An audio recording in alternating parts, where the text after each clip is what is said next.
is Savardis. He's on the move, and they're going to look for Savardis in the corner. Touchdown! Cohen heading for the touchpad with the lead, and the Profs will take the men's 400-yard freestyle relay. Andrews will be in shotgun. He takes the snap, fakes the handoff. He'll throw it down the left sideline. He's got a wide open receiver. He's got the touchdown. Okay, moving in. Sends one on goal, and he scores! And it is a power play goal!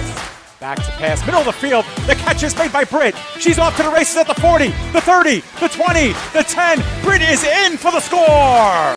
Back on in, here's Yoxin. Yoxin with the backhand, trying to go to the front, makes the move and shot, and he scores! Smith delivers.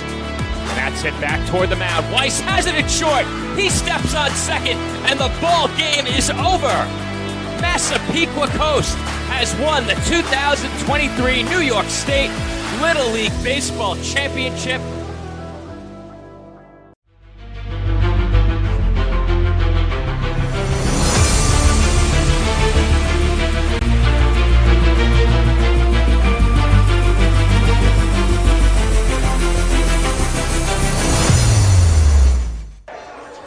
Live from the Waranenko Sports Arena in Roselle, New Jersey, the PDF Sports Network is proud to welcome you into coverage of Jersey Bearcats Arena Football and the American Arena League 2 playoffs. Tonight, looking to advance to the AAL2 semifinals, the Jersey Bearcats host the Steel City Stampede in the opening round of the 2024 postseason. Good evening, everybody. My name is Joe Foreman, and I'm joined on the call by my broadcast partner, Nicholas Bavona. And Nick, the Bearcats had secured this playoff spot entering last week's game against the Western Maryland Warriors, but with home field advantage on the line against the Warriors, the Bearcats took care of business with a big statement win. Absolutely, Joe. The Bearcats, with a huge second half, were able to secure this home field advantage here for tonight's game versus the Steel City Stampede.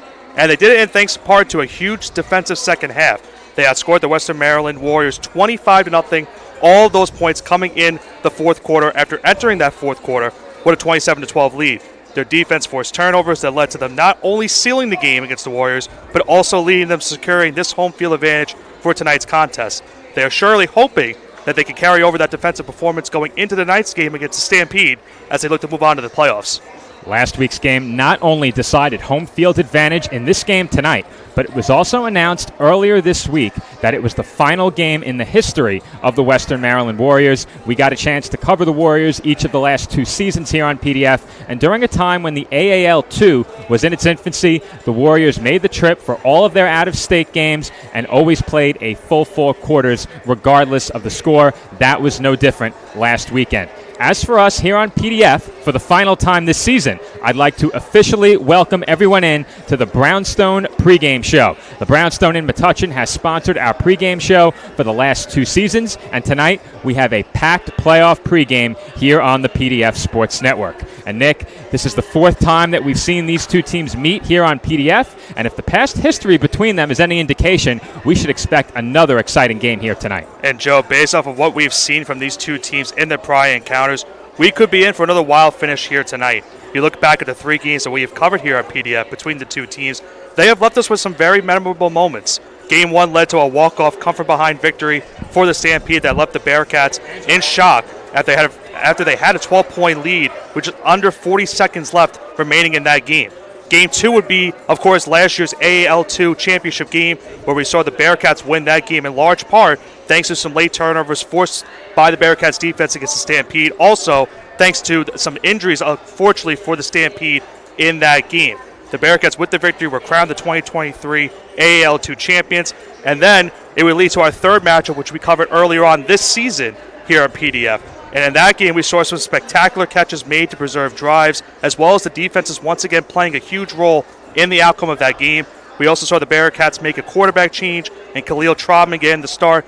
Did throw a pick six that gave the Stampede a late lead in that one, but it will come back on the next drive, get the game-winning touchdown to secure the win for the Bearcats. And Joe, that game-winning drive would help the Bearcats avoid an 0-2 start to the season. Nick, I think it's fair to say this is one of the premier long-term rivalries that we have covered during our 2 years on PDF. And obviously, before we dive deeper into tonight's game, we're going to take a look at some of the highlights from the 3 meetings that we've covered between these two teams. We start back in week 1 of the 2023 season, and I think the second half of that game left us with enough highlights for an entire segment. As you'll see, Pete Savrides opens our highlight package with a touchdown right here as Stefan Cologne airs it out down the field. This, at the time, gave the Bearcats a 2-possession lead. And then when you see right here, Stefan Cologne throws a long touchdown pass to Dante Owens, extending the Bearcats' lead to 32-12. Here you'll get a look at that touchdown pass to Owens. 2 plays, 2 touchdowns for the Bearcats to open up the second half in that game. You can't do any better than that. But here, the Bearcats' defense disrupting things at the line of scrimmage, force a fumble. The Stampede did get back on top of that one. They wouldn't be so lucky later. Yeah, we saw a couple of times in this game where the Stampede had some issues where it comes to sacks and leading fumbles. We saw right there a sack for the Bearcats defense, Javon Young with that sack. And here you'll see another fumbled snap by the Stampede. That was a recurring theme throughout that game. Turnovers definitely going to be something these two teams will look to avoid tonight. That time the Bearcats recover. And this time right here, we would see the Bearcats recover on this one. And that would be another situation where, unfortunately for the Stampede, early on in that game, that's where it looked like the game was getting away from them. Well, it looked like the Bearcats had it well in hand, but the comeback begins late in the final quarter with under 6 minutes to go. Stampede touchdown pass. That got the comeback in motion. And a late flag on that one as well, but the Stampede were very happy to get that touchdown, keep the game alive. We'll see right here, though, 4th and 20, a dropped pass from Dante Owens on what would have been a game-clinching touchdown for the Bearcats to give them the win. That one really stung for Jersey, but they still had a nice cushion. As you'll see here, Nate Beamer catches the first of 2 late touchdowns for him in this game.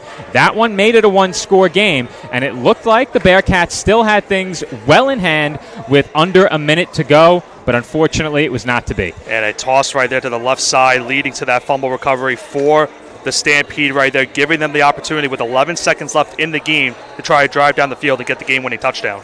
That fumble really hurt as the Stampede then came out on offense and immediately completed a pass out to nearly midfield.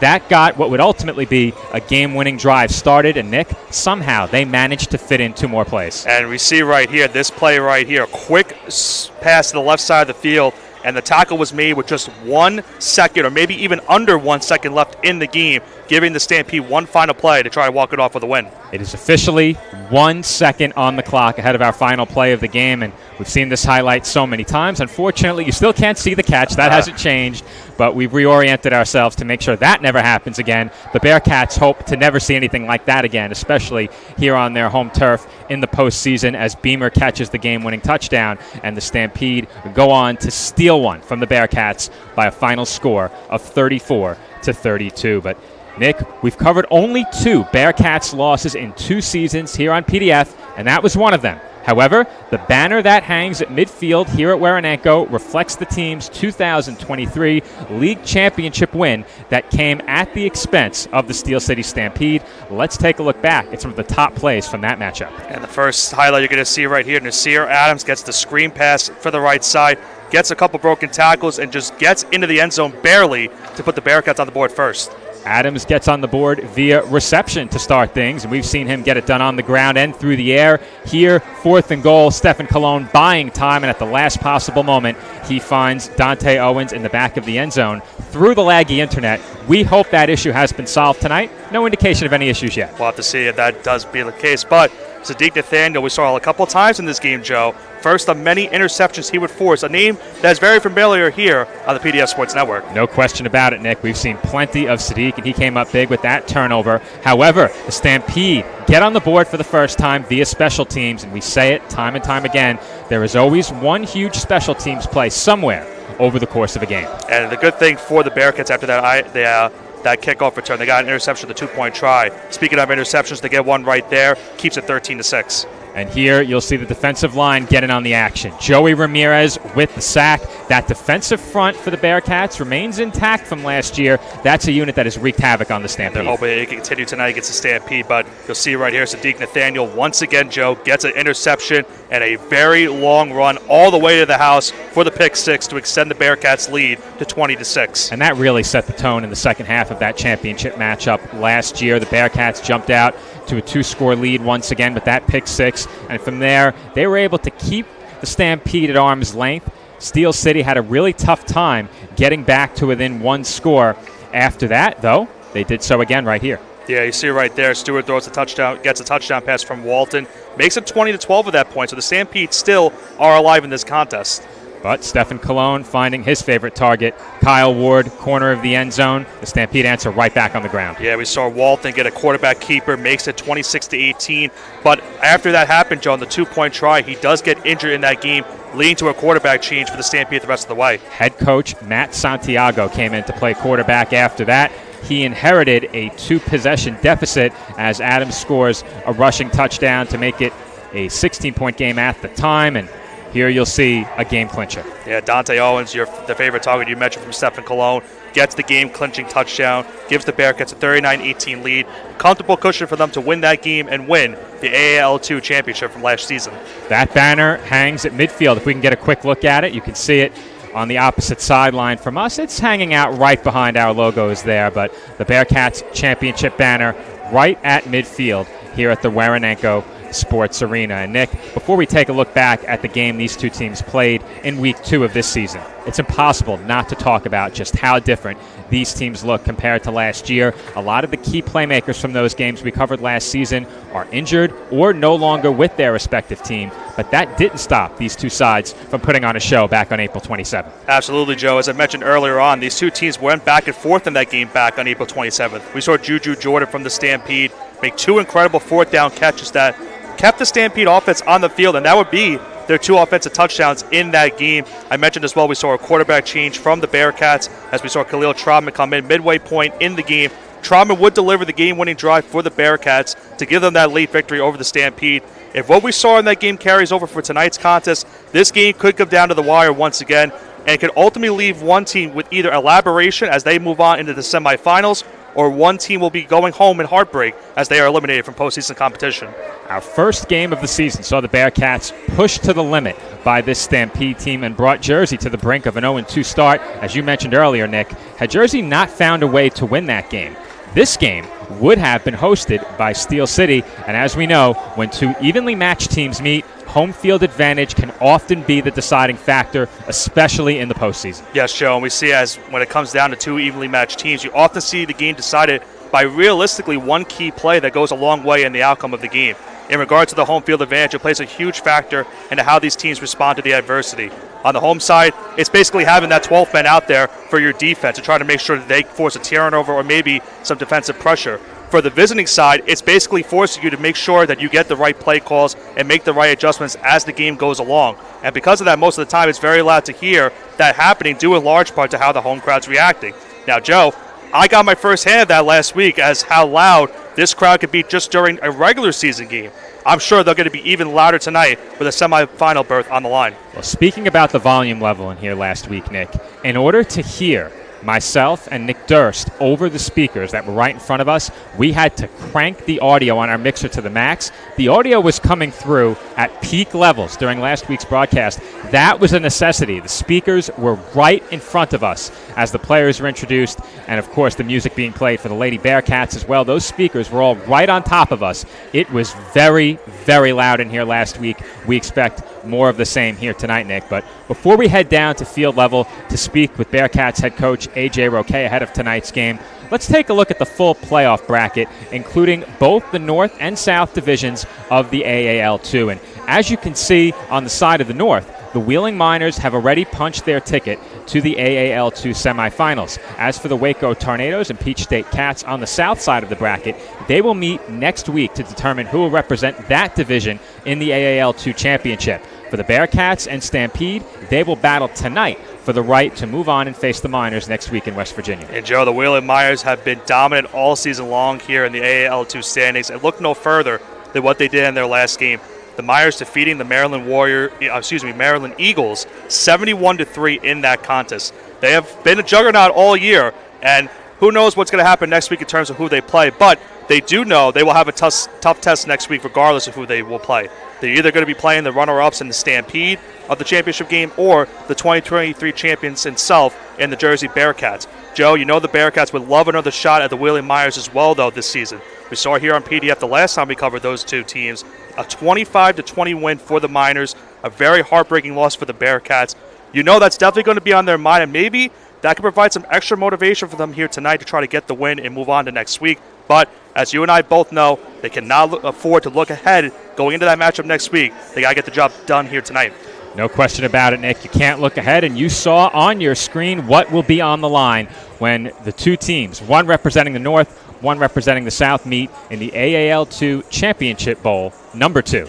Last year, of course, the inaugural AAL2 championship game. So the AAL2 playoffs 2024 are just minutes away, but before the start of tonight's game, we will head down to field level for a conversation with Bearcats head coach A.J. Roque. Before kickoff, we'll also take a look back at Week 1's matchup between the Bearcats and Stampede, so don't go anywhere. Plenty more to come on the Brownstone pregame show following a word from our sponsors.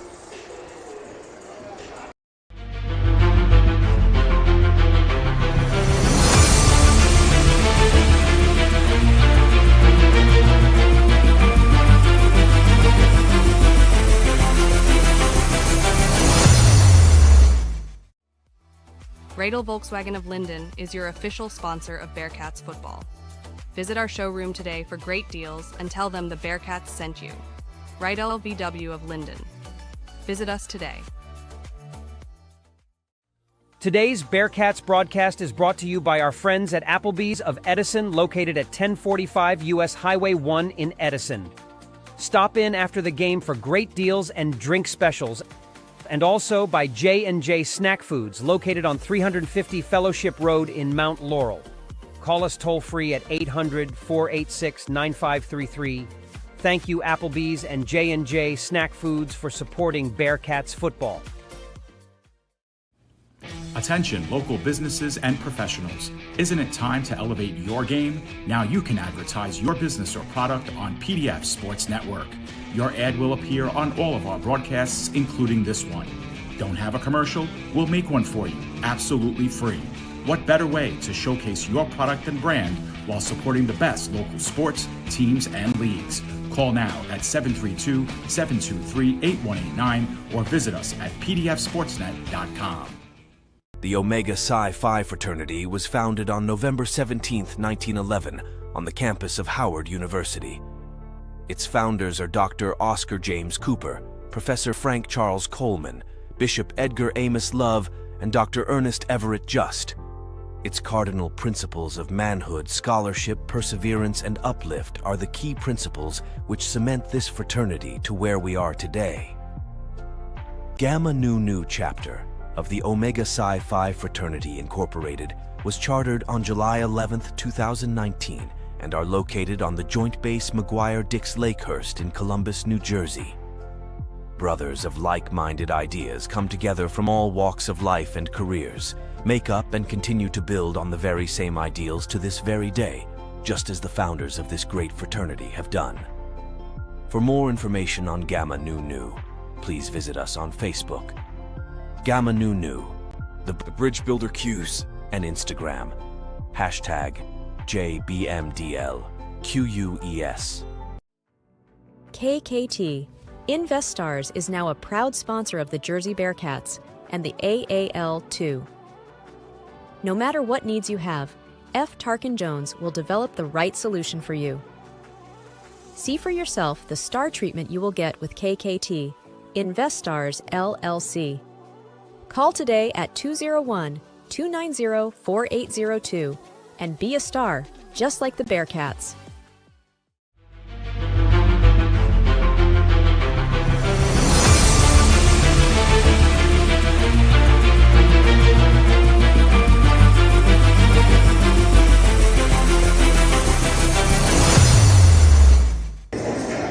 Welcome back inside the Waranenko Sports Arena here in Roselle, New Jersey, as we continue the Brownstone pregame show ahead of tonight's AAL2 playoff matchup between the Jersey Bearcats and the Steel City Stampede.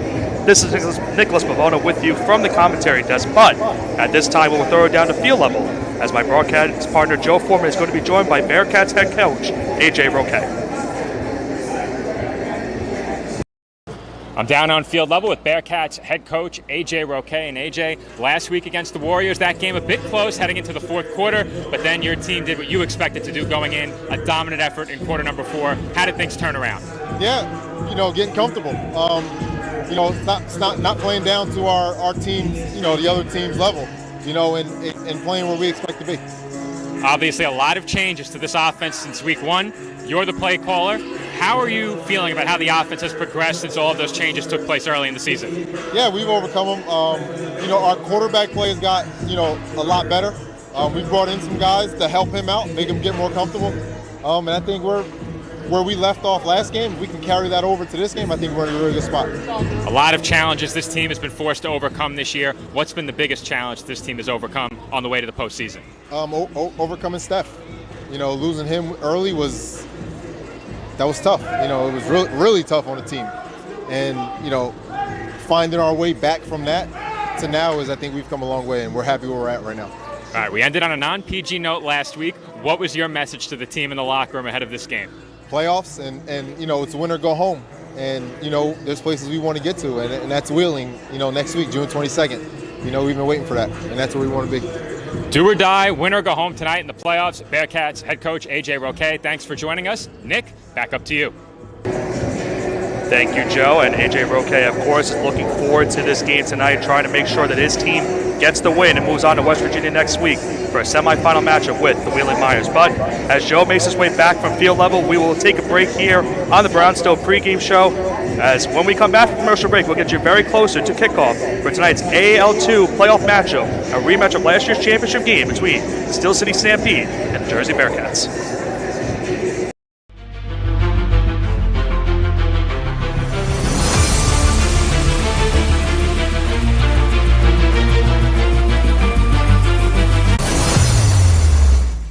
Today's game is presented by Total Performance Bodywork with Dave Riemann. Dave is a body worker, licensed massage therapist, and strength and movement coach. He's combined his wide variety of expertise into a system that he calls Total Performance Bodywork. Trusted by professional athletes and bodybuilders, Dave has been helping people to recover from new and old injuries, improve their breathing efficiency, athletic performance, mobility, flexibility, and their overall strength. Visit Total Performance Bodywork at totalperformancebodywork.com or contact Dave by calling 610-570-7480 or email daveriemann@rcn.com. Today's game is being brought to you by Meineke Auto Center. Meineke is your choice for quality, reliable service at great rates all year long. Visit us at 495 East St. George Avenue in Roselle, New Jersey, or call 908-986-3932 to schedule your service today. The Jersey Bearcats are back for another exciting season of AAL2 Arena football. Information on our donations, sponsorships, and game day, and ticket information, please contact us at Jersey Bearcats Arena Football at gmail.com. Coach Ed Gladney's Amazing World of Sports brings fans an interactive experience through watch-alongs, streaming, video presentation, and game knowledge. Coming from the mind of Coach Ed Gladney, fans gain an expanded understanding of sports entertainment from over 40 years of coaching experience.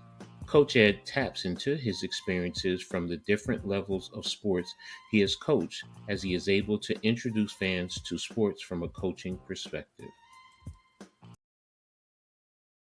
Bella Pianto Orthopedics, providing care with compassion and integrity for orthopedic disorders and injuries.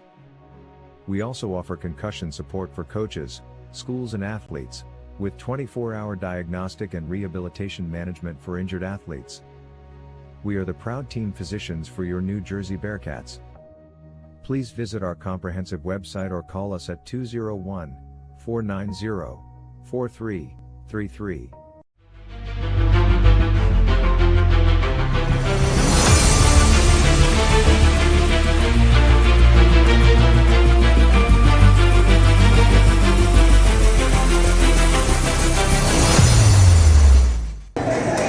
Welcome back to the Brownstone pregame show as we are closing in on kickoff between the Jersey Bearcats and the Steel City Stampede in this 2024 AAL2 opening round playoff matchup. And Nick, once the PA equipment rolled in, we started to have internet issues. Now, I don't know if that has anything to do with our internet problems, but we have been having internet issues ever since the music started. We are aware of the connection issues that may be affecting the broadcast.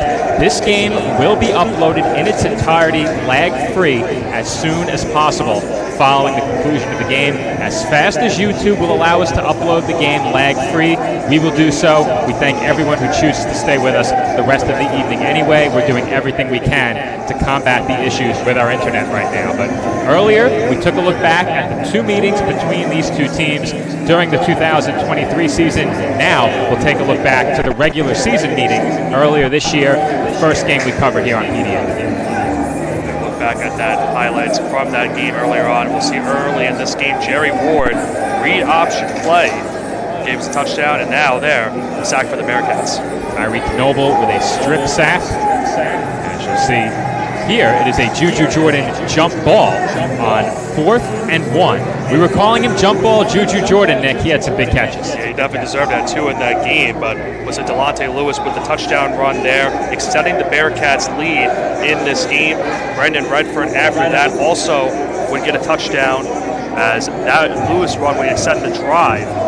Lewis would get the touchdown for the Stampede. Redford gets the touchdown, put the Bearcats on top. And then we see right here, the Stampede would answer with a touchdown to make it 14-12. And it was on defense that the Stampede would strike again. Following the Lewis touchdown run, his second of the game, Peterson up Holland with a pick six, gave the Stampede the lead. That lead was short-lived. So Kyle Ward right there gets the touchdown to extend that Bearcats lead. They really needed it because Stampede was starting to make it very interesting late in this fourth quarter. And here, game-clinching INT, Devontae LeGrand would put this one out of reach. The Bearcats were able to run out the clock and escape with a win. That was the first game we covered here on PDF. That game was played in week 2. It was week 1 for us, week 2 in the AAL2 season. I mistakenly said week 1 earlier, but nonetheless, it was a very entertaining game, and you touched on it earlier, Nick. These two teams look very different from last season, and even a bit different from what we saw in week 2. What stands out to you the most from this season compared to what we saw last year? Well, I think, Joe, from what we've seen from these two teams compared to what we saw last season is both teams' defenses are crucial reasons as to how their games will finish. They say it a lot for football, and I am of the agreement that this is the case.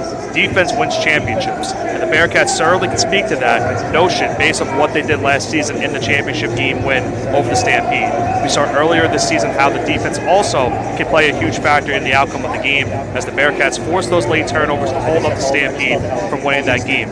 For these two teams as well tonight, their opponent next week in the Wheeling Myers have been unbelievable this season in terms of their defense as well as their offense. So whoever wins this game tonight, Joe, will still have a quick turnaround going into next week. And they're going to have to prepare both sides of the football for their encounter with the Wheeling Myers in order to move on to the championship game. Nick, that game against the Stampede that we just looked at came all the way back in week 2. We were just here at Warenenko last weekend giving you your first in-person look at this Jersey Bearcats team. What did you see in terms of progression from this team based upon what we saw in those highlights from the week 1 game, and what needs to be cleaned up entering tonight's playoff matchup? Well, Joe, based off of what I saw last week from the Bearcats, that they will have to hope to carry over in tonight's matchup is the defense that I mentioned earlier has to keep playing the way they have been playing this season.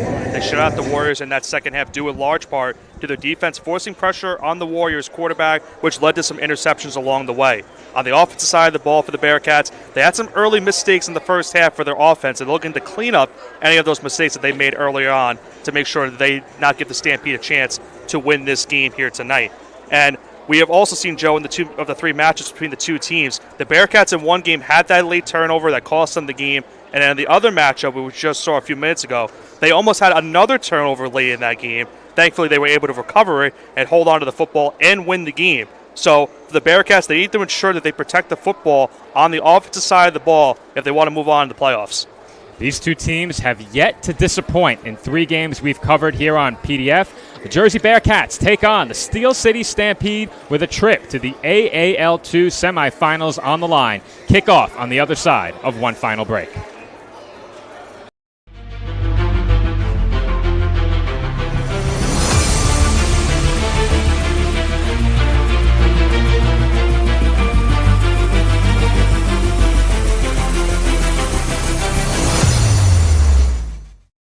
Bearcats fans, stay tuned just prior to kickoff as the Jersey Bearcats' own Shea Davis will sing tonight's national anthem.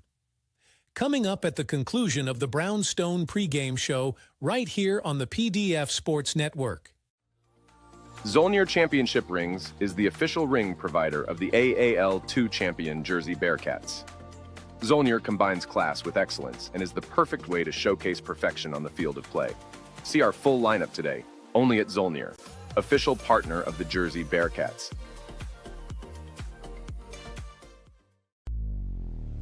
Have you ever needed to stop or change the way you do something you love because of aches, pains, or injury? The physical therapists at Kessler Rehabilitation Center are here to get you back to work, life, and your favorite activities. Most importantly, your goals are their goals. Their movement experts will listen and develop an individualized treatment plan so you can heal.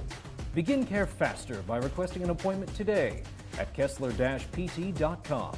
Experience the power of physical therapy today. Bearcats fans, it's not too early to prepare for 2025. The Bearcats and the AAL2 are looking for partnerships and sponsors in 2025 as we grow our organization, team, and community reach.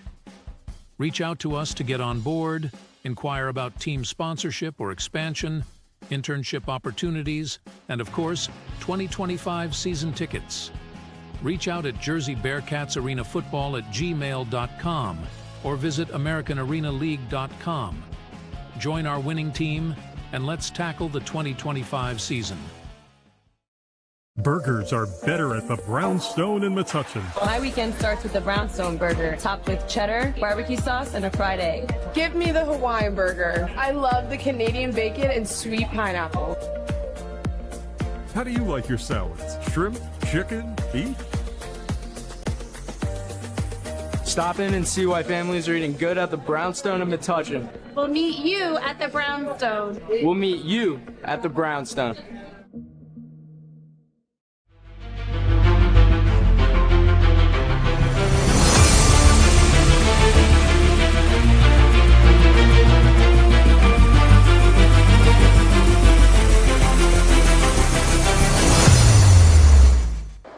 And welcome back to coverage of the American Arena League 2 playoffs here on the PDF Sports Network. Tonight, the Jersey Bearcats host the Steel City Stampede in the opening round of the 2024 AAL2 postseason. Once again, my name is Joe Foreman alongside my broadcast partner, Nick Bavona. And Nick, we were scheduled for a 6 p.m. start tonight. You and I arrived here at our normally scheduled time of about 4 o'clock, and the body's now just beginning to file into the stands, but things picked up a bit late, closer to game time, so it looks like kickoff is going to take place with a brief delay of about 5 to 10 minutes. It's about 6:05 right now, and our camera operator, Pat Gialorenzo, is down on the field. He is waiting outside the tunnel for the starters to be introduced. And, of course, as we've done all season long, we bring you down to field level to get a look at the players making their way out through the tunnel. They'll be greeted by the Lady Bearcats, who, of course, will perform ahead of kickoff as well. So plenty more to come ahead of tonight's game. Once again, we are aware that we are currently dealing with some internet issues. Unfortunately, there's nothing we can do about that here at Waranenko. Once again, our audio should be good throughout the night. Video of the game lag-free will be uploaded following the game's conclusion. Video will be lag-free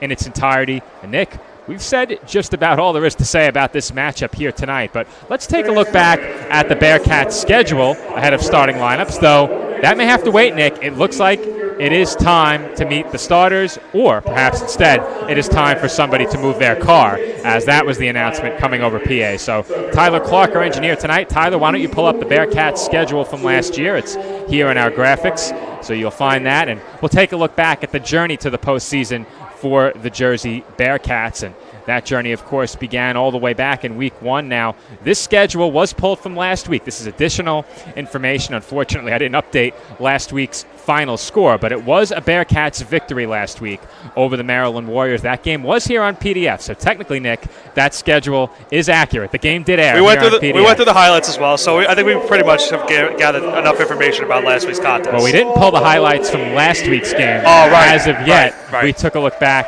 at the highlights from the earlier game this season between the Bearcats and the Stampede. But, Nick, you see it there. The Bearcats dropped 2 games against the Wheeling Miners. Obviously, Jersey has beaten the Stampede team now 2 out of 3 games that they've played, the big one in the championship. Jersey expects to be playing in Wheeling next weekend. What do they have to do to make sure that happens? I think it's going to come down to, as I mentioned a bunch of times already here today, their defense has been a huge reason why they're in this spot here today.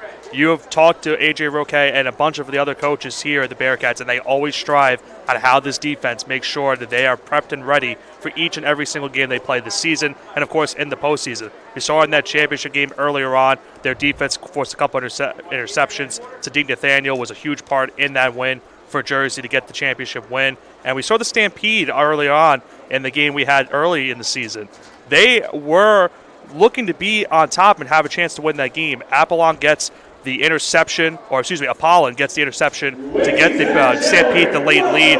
But thankfully for the Bearcats, their offense got that late touchdown for the win. So it's really going to come down to which defense comes out on top in this game. As I mentioned earlier, defense wins championships, and the Bearcats certainly spoke to that notion last season with that win. Well, I'm glad you mentioned the defenses, Nick. We've talked about it a lot this year. The Bearcats defense has had to carry a big burden this year with all the changes on the offensive side. But let's shift our focus over to the Stampede defense and what they did in that meeting earlier this season. Peterson Apollon with the 3 interceptions, 1 going for a touchdown, as it looks like the Bearcats starters are making their way onto the field. So in games past, we've seen the starters introduced individually. I have a feeling that with kickoff coming a bit later than we expected, the players have all been welcomed out together ahead of the national anthem tonight. Now, all season long, Shea Davis has done a great job singing the national anthem. He did so well that he got flagged for copyright. He was so good. Was that actually what it was? That actually happened this year. He was so good that he got flagged for being a copyright over somebody else's national anthem. But that is indeed an original rendition of the anthem by Shea Davis, who has done a great job all year. And now we'll get a chance to see Shea Davis sing the national anthem. We'll see if we get that view down from field level. And it appears not, as Pat is making his way back up to the platform.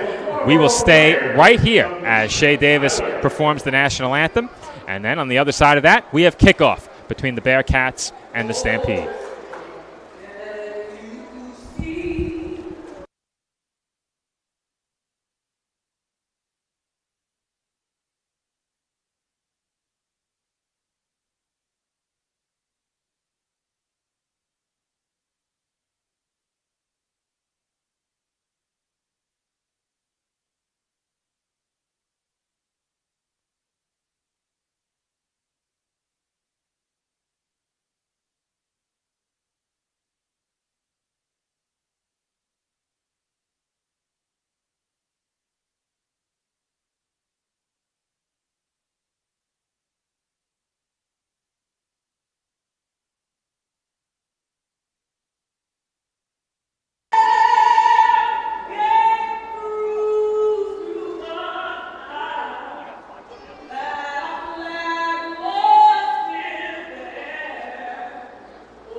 Tremendous rendition of the national anthem, but Nick, that was not Shea Davis. We had to... A little bit of a curveball. Yeah, we had to get our audio set up a bit further down as the anthem was performed from all the way in the corner, but we brought you the latter half of the national anthem as it was performed down on field level. Unfortunately, they did not give us the name of the anthem singer. Nonetheless, a job very well done ahead of tonight's game in performing the national anthem. But we have one more performance before kickoff as the Lady Bearcats take the field, and they will perform following the coin toss if what we've seen so far this season ahead of games is any indication. But we'll get a tight look at the coin toss and see if we can pick anything up on our camera feed. Again, no microphones down on field level for Nick and I to discern exactly what's being said, but we'll see if we can pick up some body language and perhaps some signals regarding who will be kicking, who will be receiving. And Nick, in terms of strategy, what do you look to do? You've seen these two teams play already this season. They are very familiar with one another.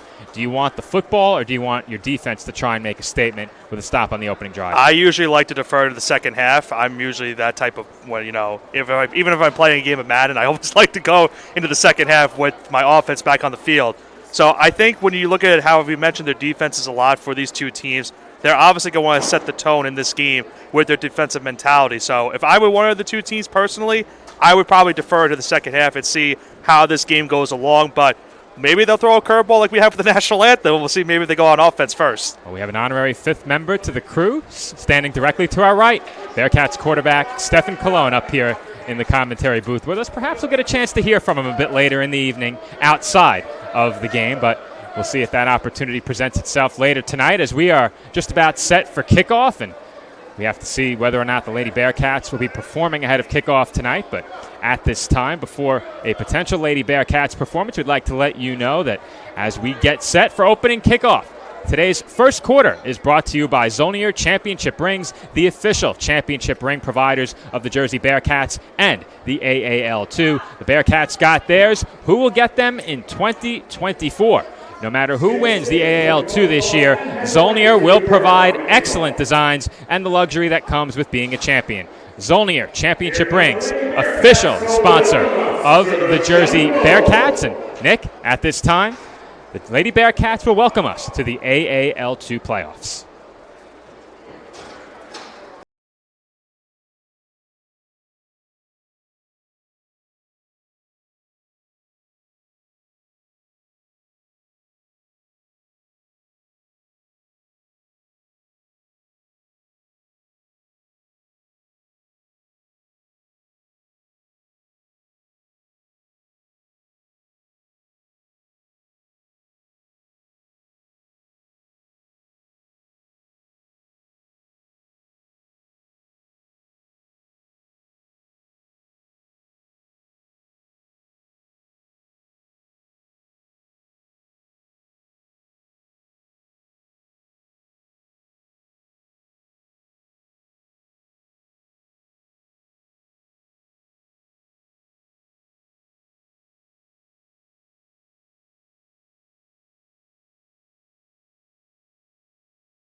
You just saw the Lady Bearcats performing ahead of kickoff tonight. And that gets us set for the start of the first quarter. And Nick, I remark every time about how similar the colorways for these two teams are, but that is the Stampede lined up to kick off on the left side of your screen. The Bearcats will receive the opening kickoff, a chance for the Jersey offense to strike early and make a statement, as we've seen them do so many times before. We've seen a lot of this season with the Bearcats offense capitalizing on mistakes on the defensive side. So we'll see if they can do it here today. They got the football first, as the Stampede will send their defense out to start this game, try to set the tone in this one. And we are underway in the 2024 AAL2 playoffs as that kick skips all the way toward the glass, and nearly losing his footing on that return was number 3, Tyler Cooperwood, wide receiver for the Jersey offense. And Cooperwood was eventually stopped and touchdown just shy of the 15-yard line, and that will bring the Bearcats offense onto the field, led by Khalil Trotman under center. And Trotman, we mentioned earlier on this season, subbed in for the Bearcats early on. I almost said Dolphins for some reason, Joe. I'm not sure why, but that's okay. He subbed in for the Bearcats earlier on in the season and really left an impact. He subbed in this game against the Stampede, got the Bearcats the late touchdown for that 21-18 win. As Joe, you just missed him. One of the Stampede players just got hit in the head with a football. I'm just glad it wasn't me, Nick. No. You know, we've had some footballs come pretty close up here. Every once in a while, when they try and take a football off the field, you'll see them travel up toward the booth. So the Bearcats offense out on the field. 3 receivers to the left of Trotman in the shotgun. Motion man was Cooperwood. Trotman looking to his left and completes to Kyle Ward, who brought it in right along the boards, and it's a nice gain for the Bearcats to open up the game. A good awareness from Kyle Ward to see where the sidelines were on that one, as he had to just make a quick adjustment to see where the sidelines were. Stopped, made the catch, and a good throw from Trotman to get Jersey an early first down. That was a fairly tight window along the sideline. A great ball there from Khalil Trotman. And Bearcats offense now will snap it from the Stampede 19-yard line. Trotman sends a man in motion pre-snap once again and hands off. This is David Ross. And Ross is brought down just past the line of scrimmage. He may have picked up a yard. Flag on the field as well. Might have been early motion. Does look like maybe they're going to pick up the flag, so the flag will be picked up, Joe. No flag on the play. It'll be second down. All right, flag picked up. Second down and about 9. So 2nd and 9.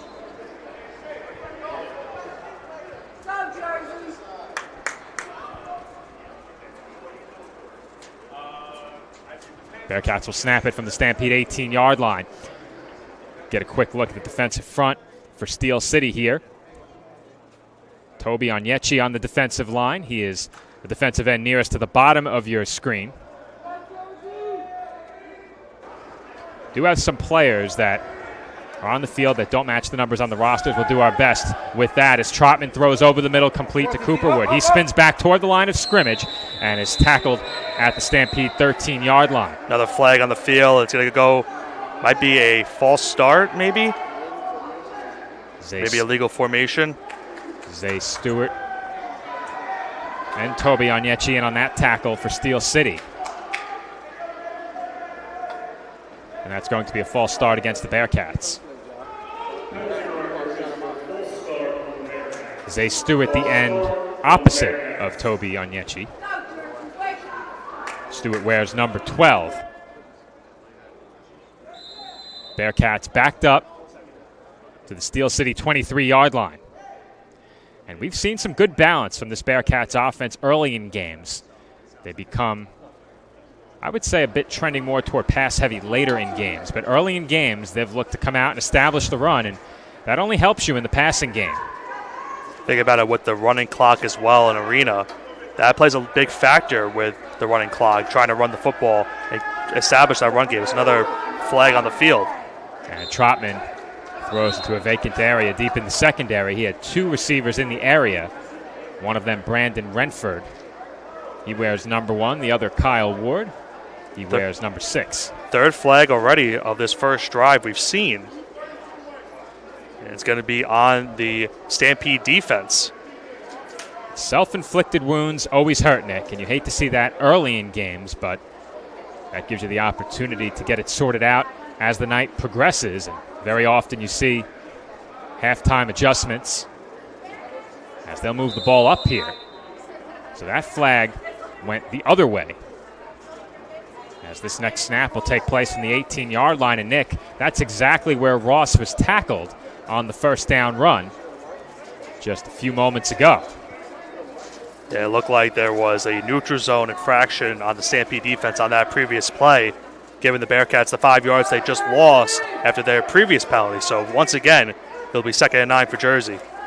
Trotman looking to his left, throws into heavy traffic, and that could have been intercepted. The ball a bit high over the head of the intended target, Cooperwood, but in there on the coverage was Jelante Haynes, and Haynes had a big opportunity there, Nick. Yeah, double covered right there for the Bearcats, and a great opportunity for the Stampede early on to get that interception. And this is why the Stampede are very confident kicking the ball away to start off this game. They trust their defense enough to get an early stop. 3rd down now here for the Bearcats. 3rd and pretty much long, 3rd and 9 to be exact, upcoming for Jersey. So we'll see what they have dialed up here to try to keep the drive going. I think the good news for Jersey, Nick, is you're in that area of the field where the ceiling is not a factor. You have 2 downs to get this. And we've seen down around the goal line, Jersey likes their screen passes. We haven't seen that nearly as much. So it looks like maybe we have an injury timeout on the field. And that is indeed an official timeout for the injured player. It looks like that might be Elijah McKenzie. Yeah, it looks like a 2 is the second number. I believe that is indeed number 52, Elijah McKenzie, offensive lineman for the Bearcats. I'm wondering, Joe, maybe if this has to do something with the heat. It is hot in here, so maybe that could be playing a factor. We'll need to get some water to try to make sure he can cool down and get back onto the field. And Nick, I think you hit the nail on the head. The first thing they did when they met McKenzie out on the field was greet him with the water bottle, so hopefully he's okay and can return after hydrating a bit. He will have to come out for one play. And it looks like the replacement might have been Christopher Coles off the bench. He may have been out on the field already. I think there is another offensive lineman standing near the bench as well. That's Zahir Rittman. Rittman also making his way out onto the field. So Coles, Rittman, and I believe that's big number 99, Jaleel Taylor, out there as well. That makes up the offensive line for Jersey here. Very often, the offensive line, the unsung heroes of a game. We know defensive lines can wreak havoc, but that can only happen if you don't block. And we'll see what Trotman does here. Maybe look to see Kyle Ward can make a catch on third down. Renford was the motion man. Trotman looks his way, and he is intercepted. This time Haynes has it. He cuts up the field, is out across midfield, is not down yet, and is finally stood up out across the 25-yard line. That was a great read by Haynes right there, Joe.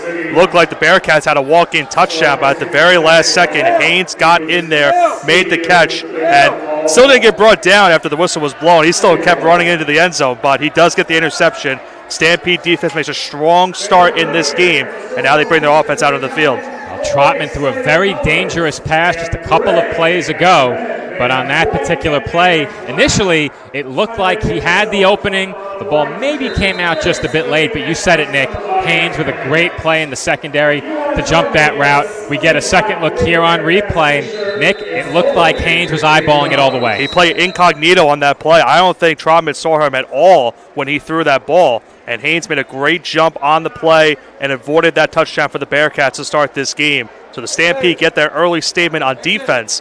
Now let's see what they do on offense. But, Joe, with under 8 minutes left, we have our first media timeout. All right, so let's see what our media timeout contest will be. And it looks like the sack race, Nick. Now, I do this every week. I'm going to do it again. Strategy, advantages, disadvantages in the sack race. What do you have to add to that conversation? I don't think I have. I don't think I can really add much into it. I don't think I've ever done a sack race, and I think if I did, I would probably fall right front of my face. So good luck to the contestants on winning this one.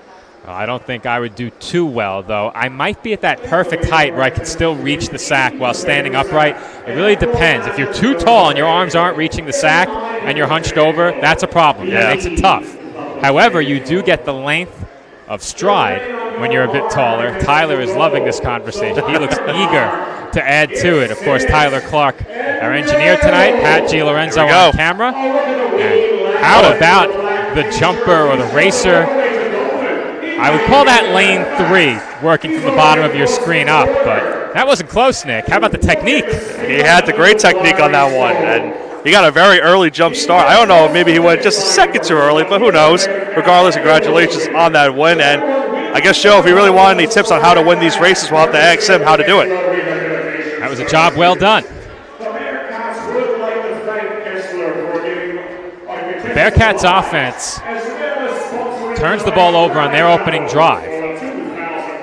And Nick, we said it right ahead of kickoff, and I was glad you brought it up.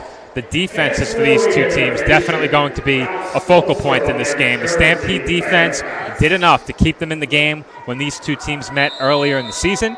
It was the Bearcats defense that stood strong, making the final stop in that game. And early in this game, it is the Stampede defense forcing the early turnover. The defense is going to be a story, no question here today. And now it's for the Stampede. Can they capitalize on that turnover? They want to make sure they can do so and put an early punch point in this game to give the Stampede an early lead. First down handoff goes to Keem Stewart. And Stewart is inside the Bearcats' 20-yard line, down at about the 18. Give him the 17. And you look at how the size of Stewart, he's basically playing that halfback / fullback type of role where he can still run down the field, but will definitely truck you along the way if you're trying to make a tackle on him. So going to be a tough guy to bring down for the Bearcats on the defensive side. Not quite as big as the offensive lineman, but when you have a big back, a bruiser in the backfield, that's a fourth blocker that proves very valuable. And we know that the Bearcats also have a big back in Nasir Adams. We haven't seen him yet today.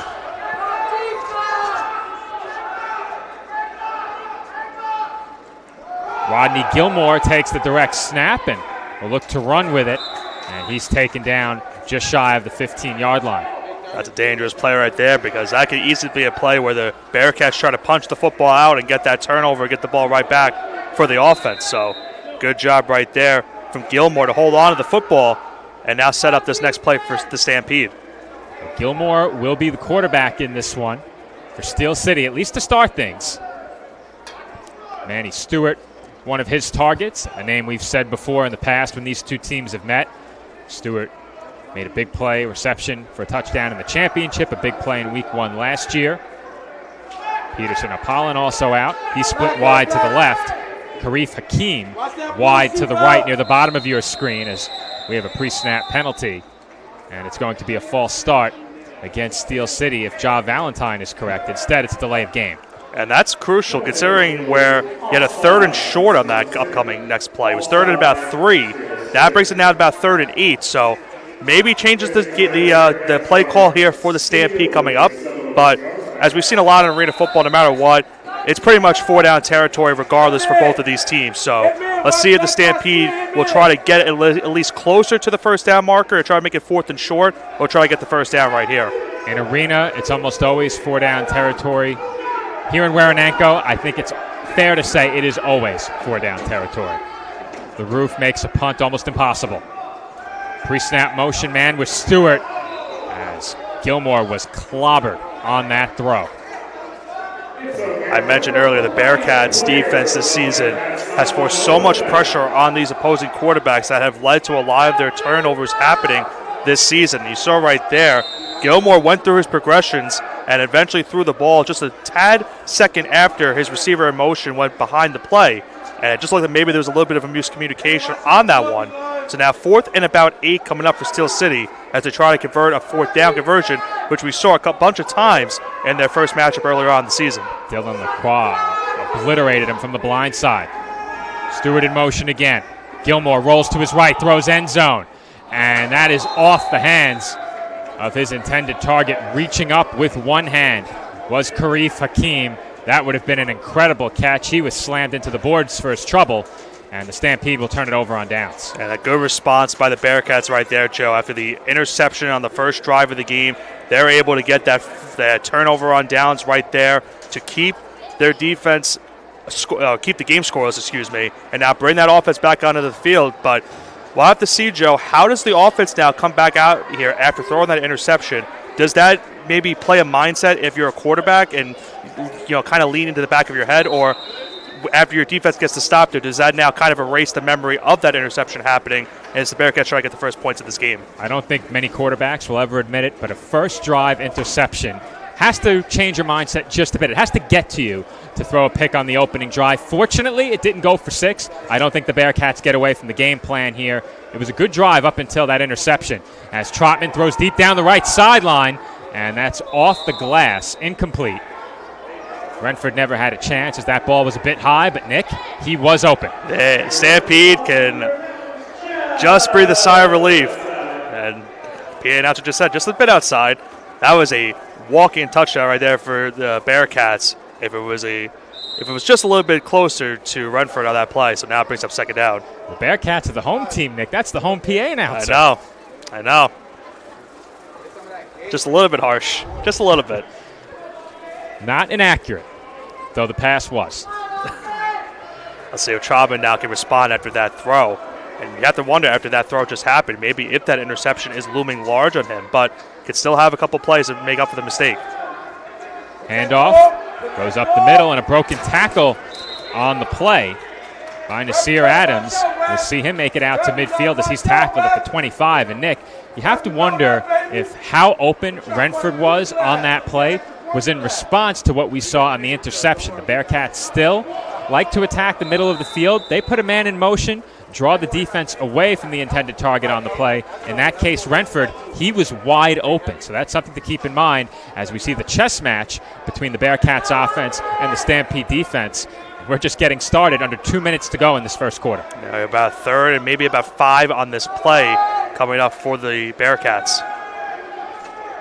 That pass is complete to Kyle Ward, and that's enough for a first down. That's one of those plays, Joe, where you know where the first down marker is. You throw that curl flat route to get in that first down mark, and a good job by Ward to see where the marker was, go back on the flat, and get the catch for the first down for Jersey.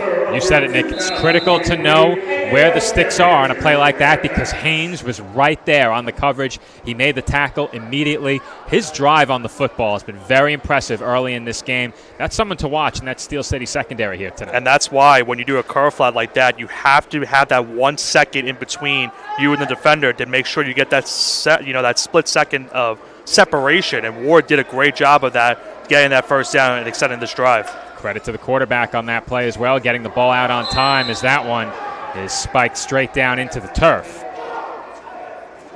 Todd Simmons Jr., the intended receiver. We got a chance to speak with Todd Simmons ahead of last week's game. And I took a look back at the Stampede roster we had from earlier this season. Simmons was on that roster when these two teams met all the way back in week 2. We'll have to see now what Trotman and company can do. First quarter is winding down just about under 30 seconds, so it looks like the Bearcats will get one more play off before this first quarter ends. Bearcats line up in the shotgun. 2 receivers to the right of Trotman. Renford in motion. Trotman over the middle. Throws for Renford. Incomplete. And Nick, that interception he threw earlier caused him to try and throw that up the field instead of throwing it ahead of Renford, and that cost the Bearcats touchdown. Second time on this drive that the Bearcats have had a wide open receiver, and once again it was Renford wide open on that play. Just a little bit too much on the throw from Trotman. But if you look with the Bearcats, even with those incompletions, Joe, they are forcing a lot of missed coverages in the Stampede defense, and now they'll have to see if they go into the second quarter and try to get the first points of this game on the board. That was as good a look as you could ask for. Instead, it will be third down when we come back. It is Bearcats football, and at the end of one, no score between the Jersey Bearcats and Steel City Stampede. We'll be right back.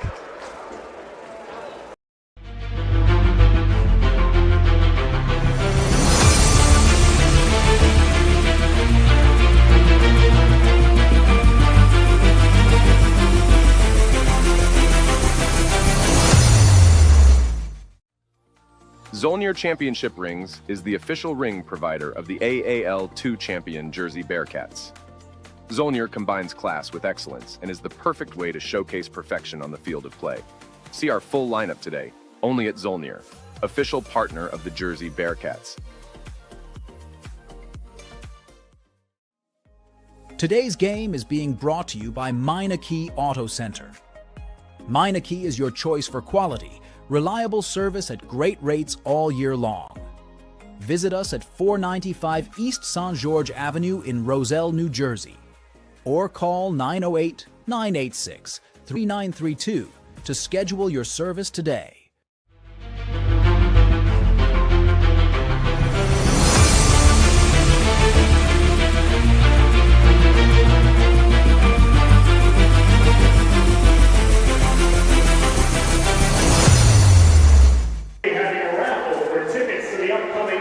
And we are back here on the PDF Sports Network as we await the start of quarter number 2 between the Steel City Stampede and the Jersey Bearcats. First, the Lady Bearcats will perform, and we'll throw it down to the field.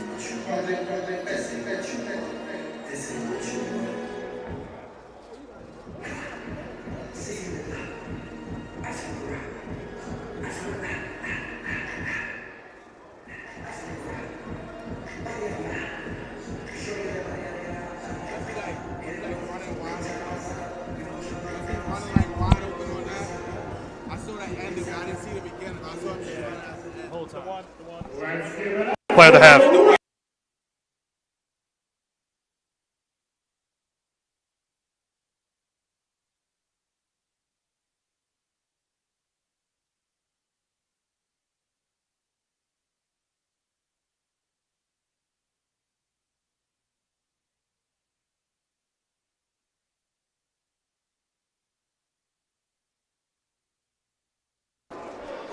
Start of the second quarter from the Waranenko Sports Arena. Once again, Joe Foreman joining you alongside Nick Bavona.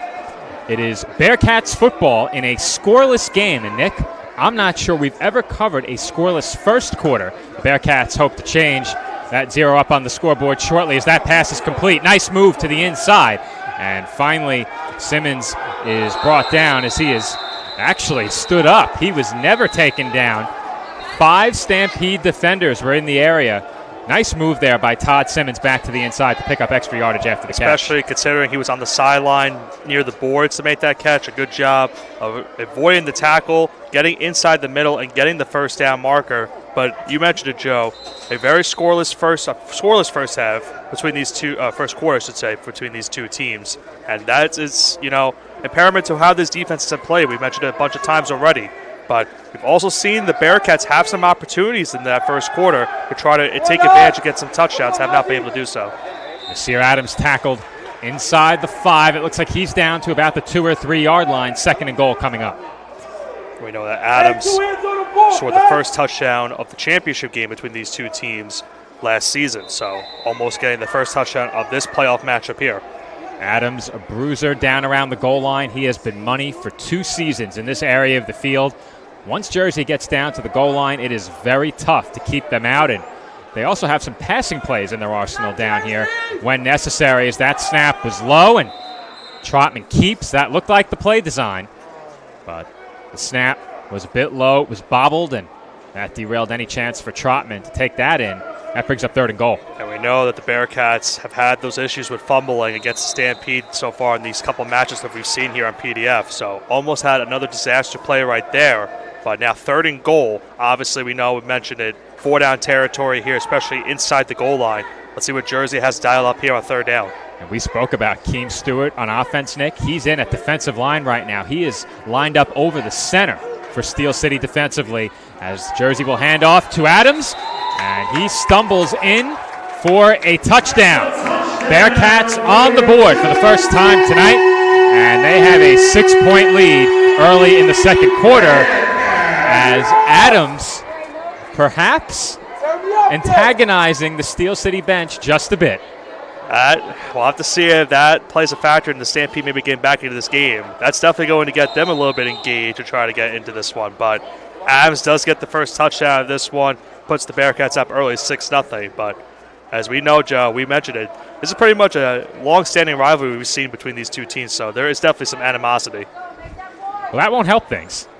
No. Adams looking real comfortable over there as he was posturing toward the Stampede bench. Cordoza's extra point is good, and Jersey leads 7-0. And Nick, at this time, I'd like to let everyone know that tonight's second quarter is being sponsored by Meineke Car Center in Linden. From extensive repair to preventative maintenance, Meineke of Linden is your pit stop on the road to success. Their qualified team brings you the best service and reliability at the right price. See our friends now at Meineke of Linden, official sponsors of the Jersey Bearcats. And Joe, for the Bearcats, definitely getting that touchdown on that drive was huge for them, considering how the first drive ended up going for them. It looked like at times on that previous drive that they had a couple opportunities to get a touchdown on the board, a couple of errant throws from Trotman, just a little bit over his receivers' heads, did not get him to score, but able to get down the field. Adams gets the first touchdown of this game. Definitely puts the Bearcats back at a great mindset as now their defense comes back out of the field after forcing a turnover on downs their last drive. Well, we've seen some missed opportunities for Jersey. That being said, they still lead 7-0, and their defense has not broken yet. The Stampede yet to put up any points, obviously, and Jersey will hope to keep it that way as we move closer to halftime. Right now, the clock is stopped at 11:46 in quarter number 2. Cordoza will send it away. We've seen the Stampede return a kickoff before. Let's see if they can do it again, but a nice bounce goes the Bearcats' way. And Stewart has some work to do here. He needs to get out of the end zone. Did he make it? Is that an Uno? We may have an Uno. And if we do, that is the first we have seen. Now, waiting for an official signal here. I think they said he just got out. Either he just got out or we have our first Uno. And Nick, if they got out, It was barely. By a few inches. Barely. I mean, that is about as close as it gets. We're not going to have a great view of it on the replay. And I think even if you're the Bearcats, I think you probably prefer not to have that Uno, because look at how far back now the Stampede are defensively. This could be a place and spot where the Bearcats defense, if they get some pressure on the quarterback, could force a pick six. And Nick, we just had our second player of the night hit in the head with a football. I missed that one, though? That was Dylan LaCroix. He was just hit in the head with a football. Got to keep your head on the swivel right now. From behind, they tried to get it spotted. They flipped it right off the back of his helmet. Really tough spot here for Rodney Gilmore and the Stampede offense. Ball's on the ground, Joe. That's a touchdown. And Matt Santiago is incensed right now. And Jersey is now up 12-0. Now, Nick, watching that play unfold, it looked like Gilmore didn't make an effort to pick up the football. Correction, Joe. 13-0. 13-0. But I think in that spot, that's why I was saying I think it's better to not get the Uno and get that opportunity to get a turnover force. And right there on that first play, ball comes out. Bearcats pounce on it, get the touchdown, and an early 13-0 lead now here in this first half. And Nick, I think Gilmore believed that since the ball hit the boards in the back of the end zone that it was a safety. I think that's what he thought. About to see if maybe we have a replay of it. That's the only reason I could see for him not picking up that ball, as the extra Extra point point is blocked. And I'm not sure if you can advance a blocked extra point. Either way, it will be 13-0 Bearcats. And here's another look at what transpired in the end zone following the play. There you can see Matt Santiago very upset with his quarterback. And Nick, I think he believed that because the ball hit the boards in the back of the end zone, that the play was dead. I think that was the thought process there, and that obviously is not the rule in arena. So play continued. The Bearcats recovered for a touchdown, and in very unorthodox fashion, Jersey leads by 2 scores. Let's talk about the unorthodox way of the different contrast of points. It could have been an 8-0 lead for the Bearcats had they gotten the Uno. If they gotten the safety, it could be 9-0. They will take the extra points, getting that fumble recovery in the end zone. A 13-0 lead. Once again, Joe, the Bearcats defense pouncing on another turnover force against the Stampede offense. And now, let's see if maybe they get another favorable bounce here on this upcoming kickoff.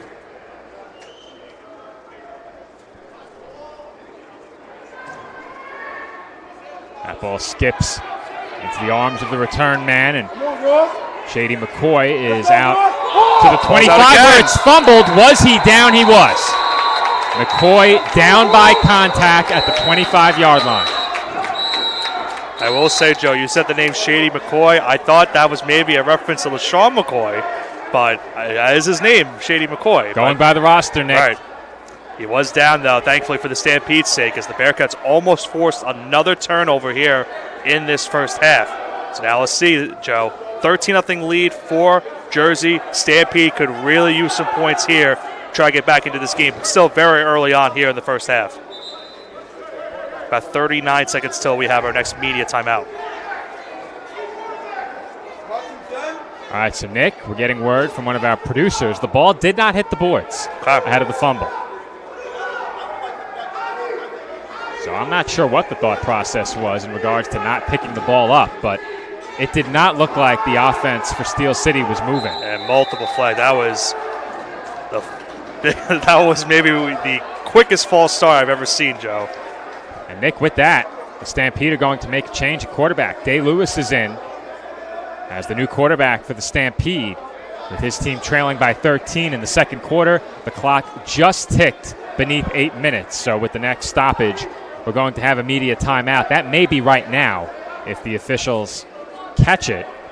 Taking a look toward the flag, it looks like was picked up, so it looks like there's going to be no flag on the play. So play will resume, and the Stampede will have this first play. So they're going to get one more play in ahead of the media timeout. Lewis, the quarterback, Stewart, the motion man. And he hands off to Keene Stewart. Stewart taken down low. And that's a good job there defensively to go low by Keemon Coleman, making sure that the big Stewart couldn't stumble forward for any extra yards. Yeah, it looks like he lost about 2 yards on that play. And that Bearcats defense so far, Joe, getting right through that Stampede offensive line, and they are really making a huge impact early in this game. Stampede really could use something offensively on these next couple plays if they're going to get back into this game. So let's see what the quarterback change can provide them any spark. Stewart in motion once again. Looking deep down the field, throws the way of Stewart, and that is intercepted. Huge play by the Bearcats defense, and Nick. Oh, look who it is. Look who it is. Sadiq Nathaniel once again tormenting the Steel City Stampede. He has yet another interception. And then he basically did what the Stampede did earlier. Nathaniel pretty much was playing incognito and was not looking, and it didn't look like anyone on the Stampede saw where he was. Makes a great read on the ball, gets the interception, immediately does get brought down, but once again, Joe, another turnover forced by that Bearcats defense, now 2 in the first 3 drives they forced so far in this early first half. As we now have our next media timeout. And what game do we have here, Joe? This could be the most crowded fitness challenge we've seen all year, if that's what's coming up. But we'll have confirmation in just a moment. I think it is indeed fitness challenge. Great halftime contest, or media contest in this case, giving some young fans a chance to get involved and show off their physical fitness. I'm almost ready. Unfortunately, Nick, it's the last game of the season, so I can't participate. But when the season began, I was not in a good place with the fitness. We are back on track now. Nice. I think 10 push-ups I could have handled week 1. I think. It's better to do it in the summer as well. You burn off all those calories with the amount of sweat that's going on during the summer heat. Doesn't make it any easier, though. All right, field of 7. Now, one contestant began doing his push-ups at the starting line. Make a good pace to get back, though. Well, I'm an advocate of full range of motion. Not enough time here to analyze every contestant, but I get the sense that working that quickly, it's tough to get that full range of motion, Nick. Here goes the jumping jacks now. Always hated doing these in gym class. I don't think I've done a single jumping jack since gym class in high school. Not my preferred form of cardio. I have had a photo finish according to the PA announcer. That was a very close end of the race. I want to know what's in the swag bag, Nick. The winner gets a swag bag. I have not gotten one yet. I'd really like to have one. I'd love to know what's in the bag. We're always very happy to get anything that can be very, free, any food. We'll take anything here on PDF. We're covering a team. I want the gear. Yeah. Always. Wear it proudly. Now, for the sake of professionalism, I had to go with the PDF polo. I was going to be on camera today. But any other day, if I'm not on camera for the pregame and halftime interviews, I have my brick-by-brick Jersey Bearcats t-shirt. It was ready to go until I found out that I'd be conducting the interviews today. So the t-shirt had to stay home. Bearcats lead it by 13 here at home. And now Trotman looks to add to that lead. He throws down the field. And nobody home as Renford has his arms out to his side, wondering where that ball was headed. That was one where it was miscommunication. I think on that one, Trotman thought that Renford was going to get the ball up the middle of the field, he was looking for the left sideline on that one to try to throw him the football, but Renford was going towards the middle of the field. So Trotman early on in this game, Joe, has had some miscommunications, has made some errant throws, but this team's still up 13-0 in this game. You can still fix those mistakes and make sure that your offense gets the necessary adjustments as this game goes along. We'll see now what he does here on second down. Jelante Haynes has been very busy in coverage, and he's done a good job tonight. They've been going at him. We've seen him matched up with Renford quite a bit. Renford in motion here on this snap. Trotman, quick throw, looking for David Ross on the screen. That pass is incomplete. Quick throw to the ground right there from Trotman after the screen was unsuccessful. So early for the Stampede now, they force a 3rd and long. This could be crucial for them getting back into this game if they can force a potential turnover on downs now. We'll see what they do, as we're just about 23 seconds away from 5 minutes left here in the first half.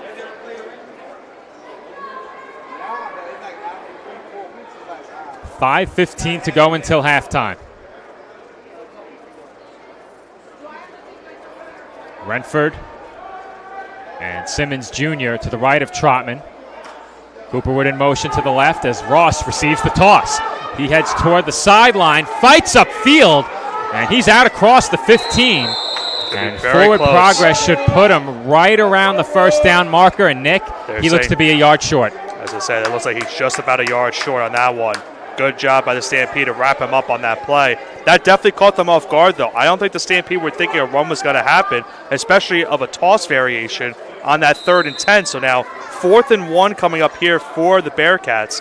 Cannot afford a false start or illegal motion on this play, as it looks like they will potentially try to run the football maybe once again here, try to continue this drive. I was about to say, Nick, ahead of that last play, that Stampede needed a stop, but how big would it have been if that stop could have come so close to the goal line? At the very least, the Bearcats giving themselves some breathing room, and they will look to run. Toss goes left to Ross. He has the first down and more, out across midfield and taken down at the Steel City 24-yard line. Once again, another toss, this time to the left side of the field. From Trotman to Ross on a good run right there. Definitely got the first down and extra yardage to continue this Jersey Bearcats drive. So after a couple of throws to start off this drive, Joe, they're now relying heavily on the run game, as it looks like the Stampede potentially.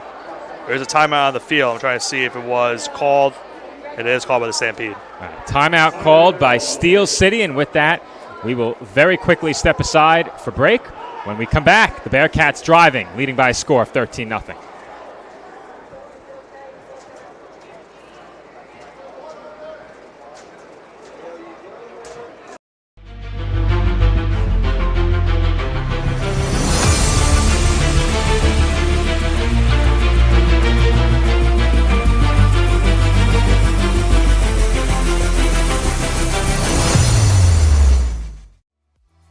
Radel Volkswagen of Linden is your official sponsor of Bearcats football.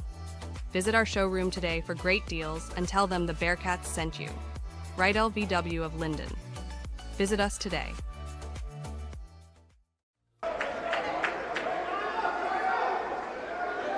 And we're back from the Waranenko Sports Arena, where the Bearcats picked up a first down on a 4th and short. David Ross on the toss play picked up the first, and now Trotman will look to throw. Trotman, end zone, Renford there, and he's got it for the touchdown.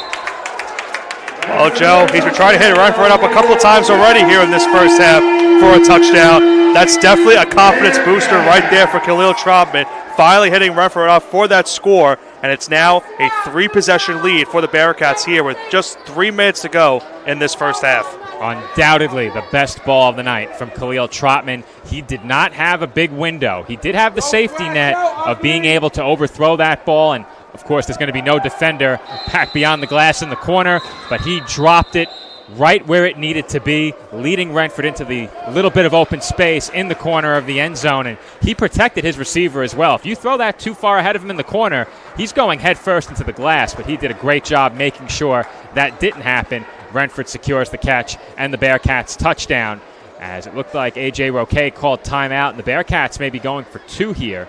I was going to say, what do you do on the spot? It's 19-0. It's a 3-possession game regardless, but do you go for the 1 to get the extra point, or do you try for the 2 to make it a 21-point game? Well, knowing the Stampede don't have a kicker, it makes things tough on them either way. Ahead by 19, I'm not sure it matters too much, Nick, but we've seen some crazy things happen. There's a lot of ways to score points.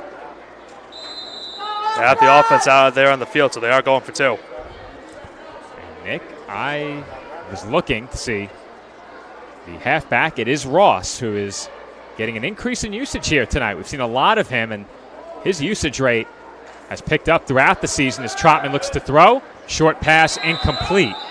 Looked like I got tipped at the line of scrimmage. We'll slow that replay down and see if it indeed was tipped at the line. But it looked like that was tipped, Nick, and we'll slow it down to see. Here's a look. Did appear there was an open man coming over the middle, and I think he got a small piece maybe. I can't tell if his hand hit it or maybe got a piece of the helmet. We could slow it down a bit further. One more look.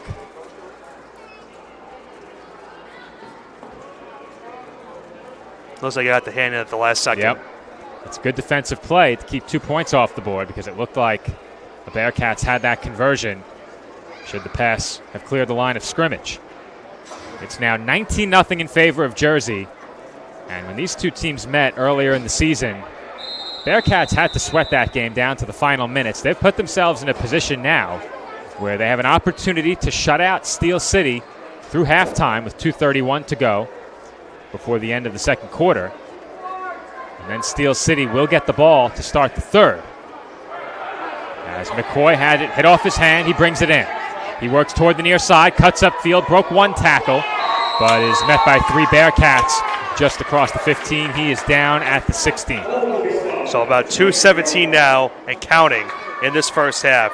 Stampede, this would be huge, Joe. If they are able to get a touchdown before the end of the half and get the football back in the second half, they can potentially make this a one-possession game. So they can really use something here, but the clock is running down on them, and we'll have to see if they can get something going now with just under 2 minutes to go in the half. And Nick, I wouldn't say it's must score for Steel City yet. We're getting awfully close to that point. What is necessary is they don't give up any more points before halftime. I think it's more necessary in terms of getting your confidence going into that second half. That might be why it might be a must, touchdown drive here for Steel City if they want to get into this game. Stewart in motion. Lewis tucks, looks to run, nearly lost his footing, and he is brought down hard. That's a strong tackle by Keemon Coleman. Coleman was not faced by any of the movement right there. A great open field tackle. Looked about maybe a loss of 1 or 2 yards on that play. Clock still running as we're near the 1 minute mark in the first half. So Steel City is running out of chances. Still has 2 timeouts. The clock, I should say, counting down toward 1 minute. We're at 1:05 right now. A minute and eternity in the arena game, so keep that in mind. Stewart in motion once again. Lewis throws one straight into the glass as the Stampede look to set up a screen. So now third down, stops the clock with 53.3 to go. But it doesn't seem like right now, Joe, the Stampede just have been having trouble to move the ball down the field in this game. That last drive, they tried to throw a deep ball, got an interception on that one. Now you have a 3rd and long here, and if you're the Bearcats, you're 2 quick stops away from potentially getting the football back and maybe, especially with your 2 timeouts remaining in the first half, maybe getting more points on the board. Big snap here for the Stampede. The Bearcats hoping to get it back. It's 3rd and long for Steel City. Lewis immediately forced to step up. No running room to be found, and he is tackled at about the 15-yard line.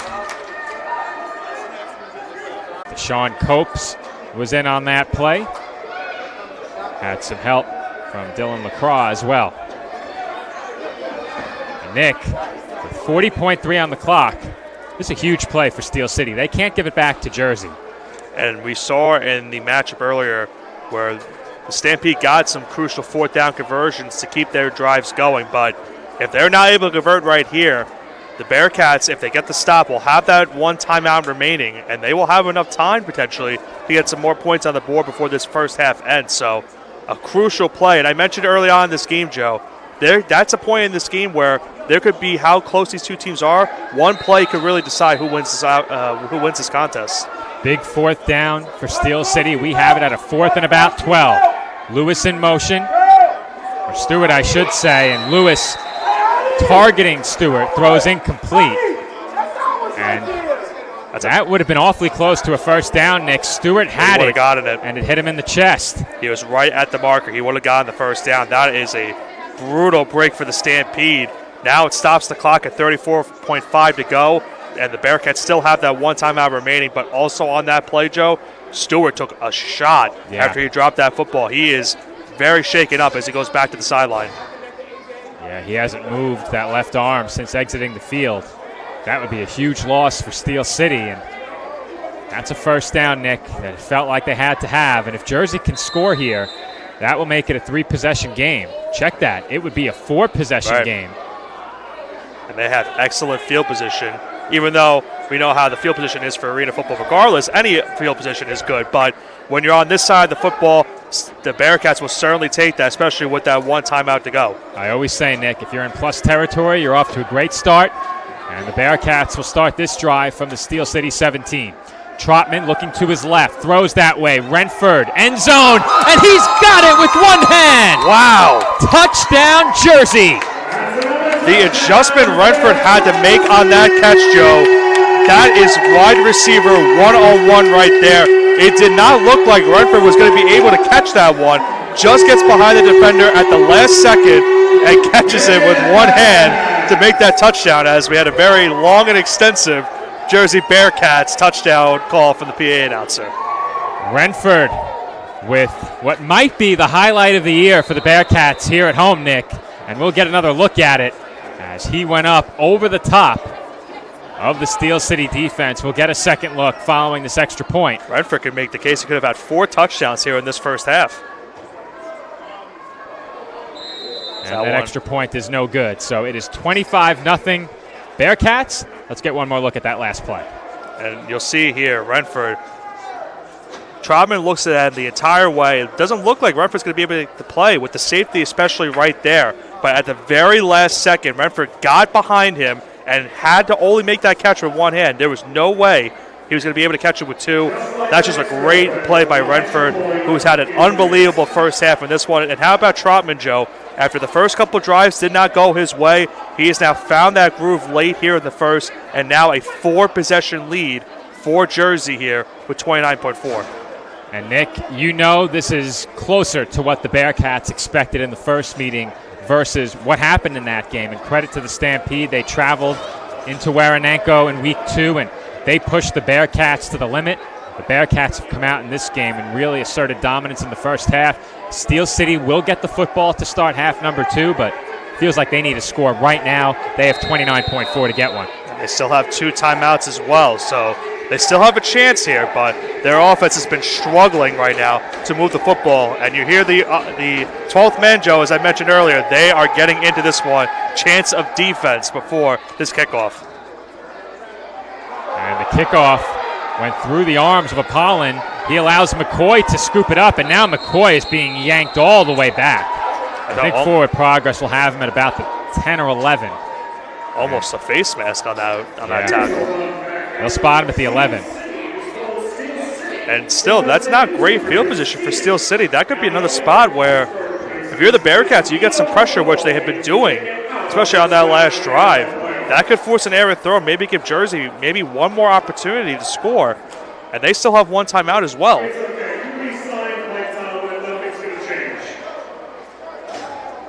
Well, Nick, you said it. Opportunity for the Stampede here. And they have 21.9. We have them with 2 timeouts remaining. That's correct. No official tally on the scoreboard here at Waranenko. Lewis will send Haynes in motion, and Nick, Manny Stewart has not come back in the game as Lewis is sacked. An immediate timeout call. Was that on the Bearcats side? Wasting no time was Nick Price. He was in the backfield immediately. And that is a good question, Nick. Who called the timeout? Jersey we had with just 1. Now keep in mind, under a minute, you have to advance the ball forward. So I think instead, Nick, the official was just making sure the clock was stopped. That being said, I don't know exactly how that rule would work. That benefits the offense in this spot. Perhaps that rule is only invoked when a team has the lead. I find it hard to believe you'd give them a free clock stoppage on a sack. That wouldn't make much sense. But the rule is you have to advance the ball forward to keep the clock running in the final minute. As Lewis needs to escape the end zone here. He's in trouble, and he is still on his feet trying to fight out of the end zone. He can't do it, and that is a safety as shoves are exchanged, and that's going to be 2 points for the Bearcats, barring a flag. I believe the signal came in, though we do have a flag in the secondary, so hold on. The signal was safety behind the play. However, downfield, there is a flag. There is 6.3 on the clock.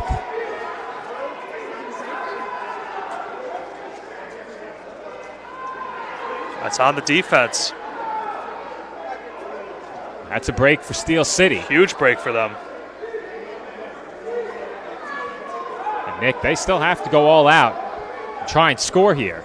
And without a receiver who's been their top target so far this year in the games we've covered, you're in a really tough position. And also, you look at how Lewis has been in the pocket so far. He has really not had any time to make a read down the field, and that has really been hurting the Stampede in this first half. So now, with 6.3 to go, you still have that one timeout, or excuse me, the 2 timeouts you have left. It would have to be a very quick play if they're able to get 2 plays off to end this half. We've seen it done before. Lewis sends Haynes in motion out of the slot.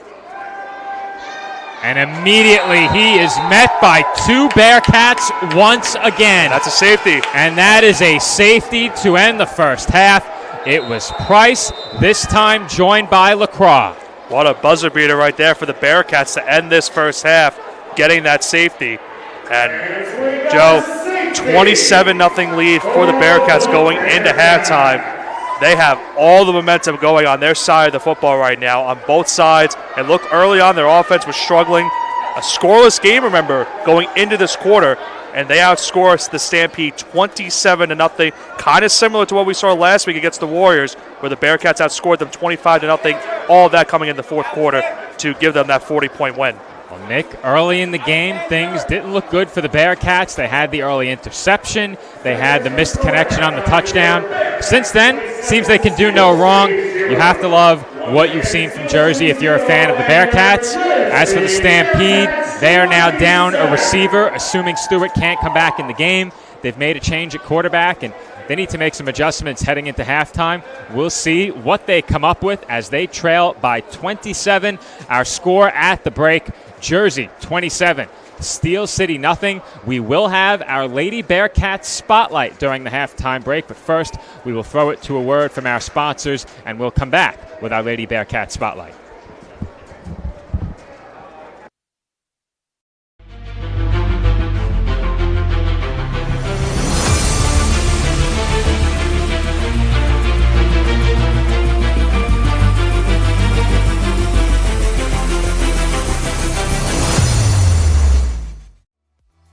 Radel Volkswagen of Linden is your official sponsor of Bearcats football. Visit our showroom today for great deals and tell them the Bearcats sent you. Rydell VW of Linden. Visit us today. Today's game is presented by Total Performance Bodywork with Dave Riemann. Dave is a body worker, licensed massage therapist, and strength and movement coach. He's combined his wide variety of expertise into a system that he calls Total Performance Bodywork. Trusted by professional athletes and bodybuilders, Dave has been helping people to recover from new and old injuries, improve their breathing efficiency, athletic performance, mobility, flexibility, and their overall strength. Visit Total Performance Bodywork at totalperformancebodywork.com or contact Dave by calling 610-570-7480 or email Dave Riemann at rcn.com. Today's Bearcats broadcast is brought to you by our friends at Applebee's of Edison, located at 1045 US Highway 1 in Edison. Stop in after the game for great deals and drink specials. And also by J&J Snack Foods, located on 350 Fellowship Road in Mount Laurel. Call us toll-free at 800-486-9533. Thank you, Applebee's and J&J Snack Foods, for supporting Bearcats football. Attention local businesses and professionals. Isn't it time to elevate your game? Now you can advertise your business or product on PDF Sports Network. Your ad will appear on all of our broadcasts, including this one. Don't have a commercial? We'll make one for you, absolutely free. What better way to showcase your product and brand while supporting the best local sports, teams, and leagues? Call now at 732-723-8189 or visit us at pdfsportsnet.com. KKT, InvestStars is now a proud sponsor of the Jersey Bearcats and the AAL2. No matter what needs you have, F. Tarkin Jones will develop the right solution for you. See for yourself the star treatment you will get with KKT, InvestStars LLC. Call today at 290-4802 and be a star, just like the Bearcats. Today's game is being brought to you by Meineke Auto Center. Meineke is your choice for quality, reliable service at great rates all year long. Visit us at 495 East St. George Avenue in Roselle, New Jersey, or call 908-986-3932 to schedule your service today. Have you ever needed to stop or change the way you do something you love because of aches, pains, or injury? The physical therapists at Kessler Rehabilitation Center are here to get you back to work, life, and your favorite activities. Most importantly, your goals are their goals. Their movement experts will listen and develop an individualized treatment plan so you can heal. Begin care faster by requesting an appointment today at Kessler-PT.com. Experience the power of physical therapy today. Zolnir Championship Rings is the official ring provider of the AAL2 champion Jersey Bearcats. Zolnir combines class with excellence and is the perfect way to showcase perfection on the field of play. See our full lineup today, only at Zolnir, official partner of the Jersey Bearcats. The Jersey Bearcats are back for another exciting season of AAL2 arena football. Get on board with us and follow us all year long. For information on our donations, sponsorships, and game day, and ticket information, please contact us at Jersey Bearcats Arena Football at gmail.com. Coach Ed Gladney's Amazing World of Sports brings fans an interactive experience through watch-alongs, streaming, video presentation, and game knowledge.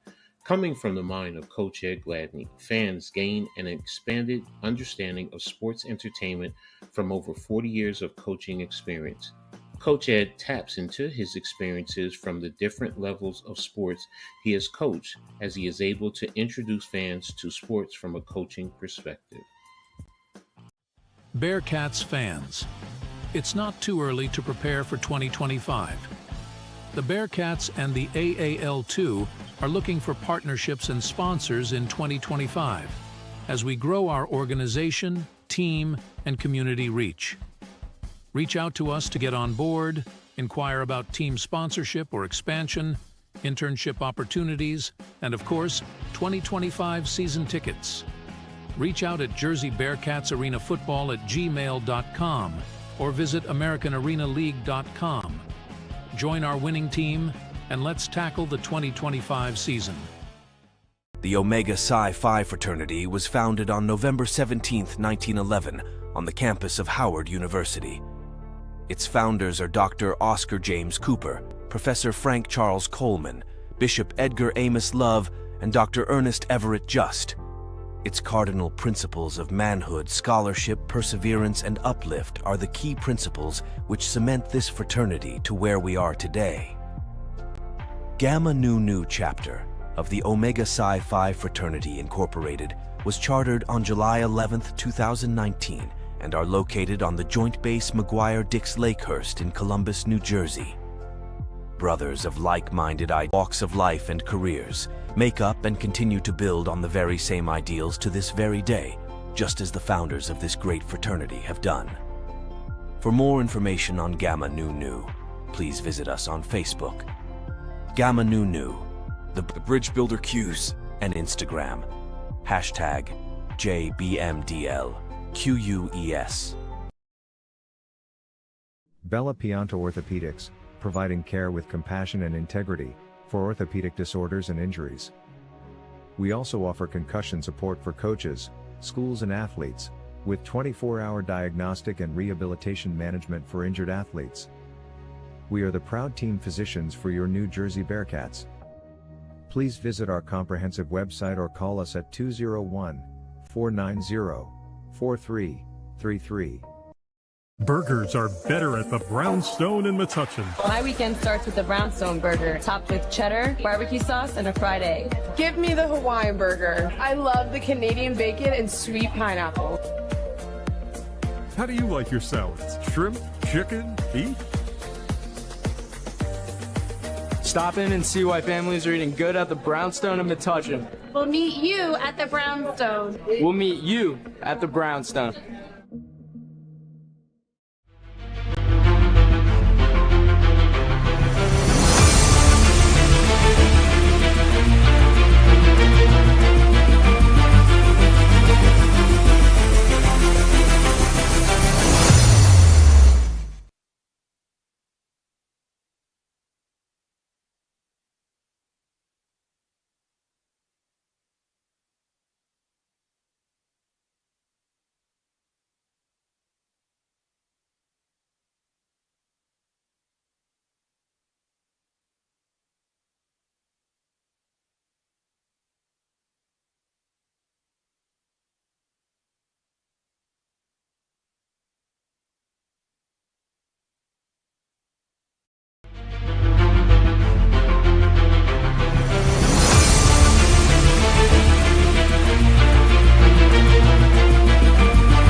Today's game is presented by Total Performance Bodywork with Dave Riemann.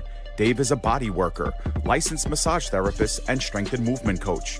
He's combined his wide variety of expertise into a system that he calls Total Performance Bodywork. Trusted by professional athletes and bodybuilders, Dave has been helping people to recover from new and old injuries, improve their breathing efficiency, athletic performance, mobility, flexibility, and their overall strength. Visit Total Performance Bodywork at totalperformancebodywork.com or contact Dave by calling 610-570-7480 or email daveriemann@rcn.com. Today's game is being brought to you by Meineke Auto Center.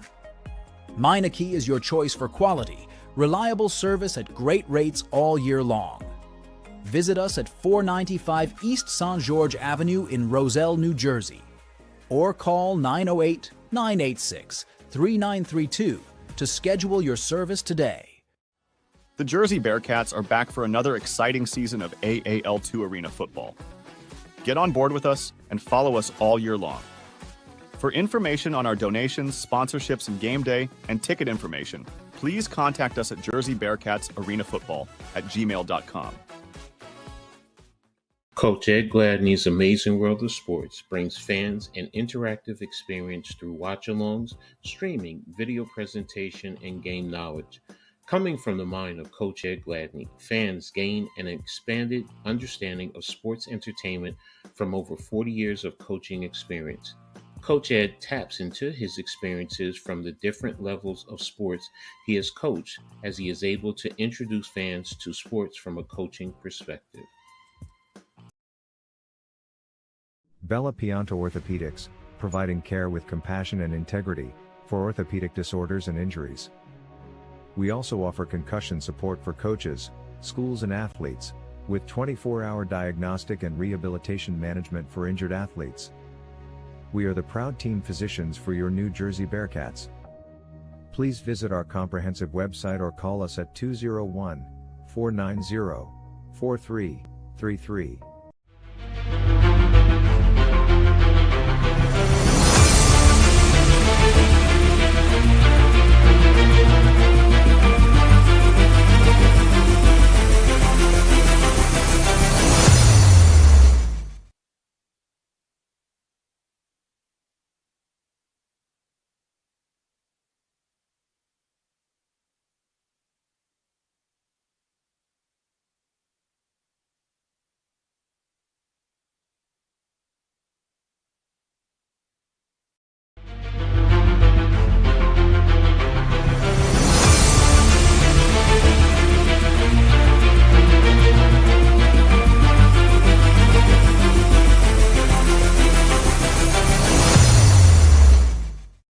Bearcats fans, stay tuned just prior to kickoff as the Jersey Bearcats' own Shea Davis will sing tonight's national anthem.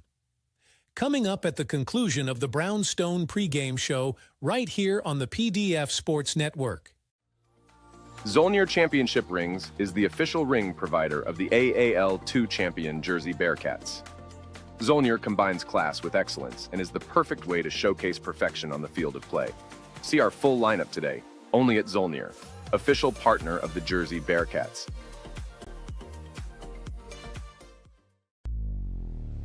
Have you ever needed to stop or change the way you do something you love because of aches, pains, or injury? The physical therapists at Kessler Rehabilitation Center are here to get you back to work, life, and your favorite activities. Most importantly, your goals are their goals. Their movement experts will listen and develop an individualized treatment plan so you can heal. Begin care faster by requesting an appointment today at Kessler-PT.com. Experience the power of physical therapy today. Bearcats fans, it's not too early to prepare for 2025. The Bearcats and the AAL2 are looking for partnerships and sponsors in 2025 as we grow our organization, team, and community reach. Reach out to us to get on board, inquire about team sponsorship or expansion, internship opportunities, and of course, 2025 season tickets. Reach out at Jersey Bearcats Arena Football at gmail.com or visit AmericanArenaLeague.com. Join our winning team and let's tackle the 2025 season. Burgers are better at the Brownstone in Metuchen. My weekend starts with the Brownstone burger, topped with cheddar, barbecue sauce, and a fried egg. Give me the Hawaiian burger. I love the Canadian bacon and sweet pineapple. How do you like your salads? Shrimp, chicken, beef? Stop in and see why families are eating good at the Brownstone in Metuchen. We'll meet you at the Brownstone. We'll meet you at the Brownstone.